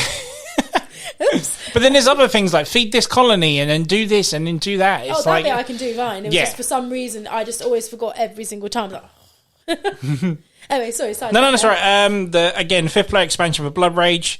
Yeah. The Gods expansion for Ankh, which I think is brilliant because it adds more gods on it. I want to play it. The thing is, like, when I played Ankh for the second time, I actually had a guy who's deep in his Egyptian mythology. And then he was like, well, where's this god? Where's that god? And there's like, there's another expansion. Which just doesn't bother. So that was a good thing. And it's purely on my list. On my honourable mentions list. It was going to go in the top 5, but it was the fact that it was an expansion I didn't know was available for it, and that's Avalon. Until I was looking through it via Lockdown, I found out there was, because it's such an old game, that there was an expansion for it. Do you know what? I'm it's a friggin' awesome surprised that wasn't on there. I was going to put it, but I mentioned it so much in this frigging podcast, is that I can't keep going on about it. So I thought I'll put it in the honourable mentions. I know my guys are listening to this now, kicking me, and then I'll probably get kicked for this saying it's in the honourable mentions.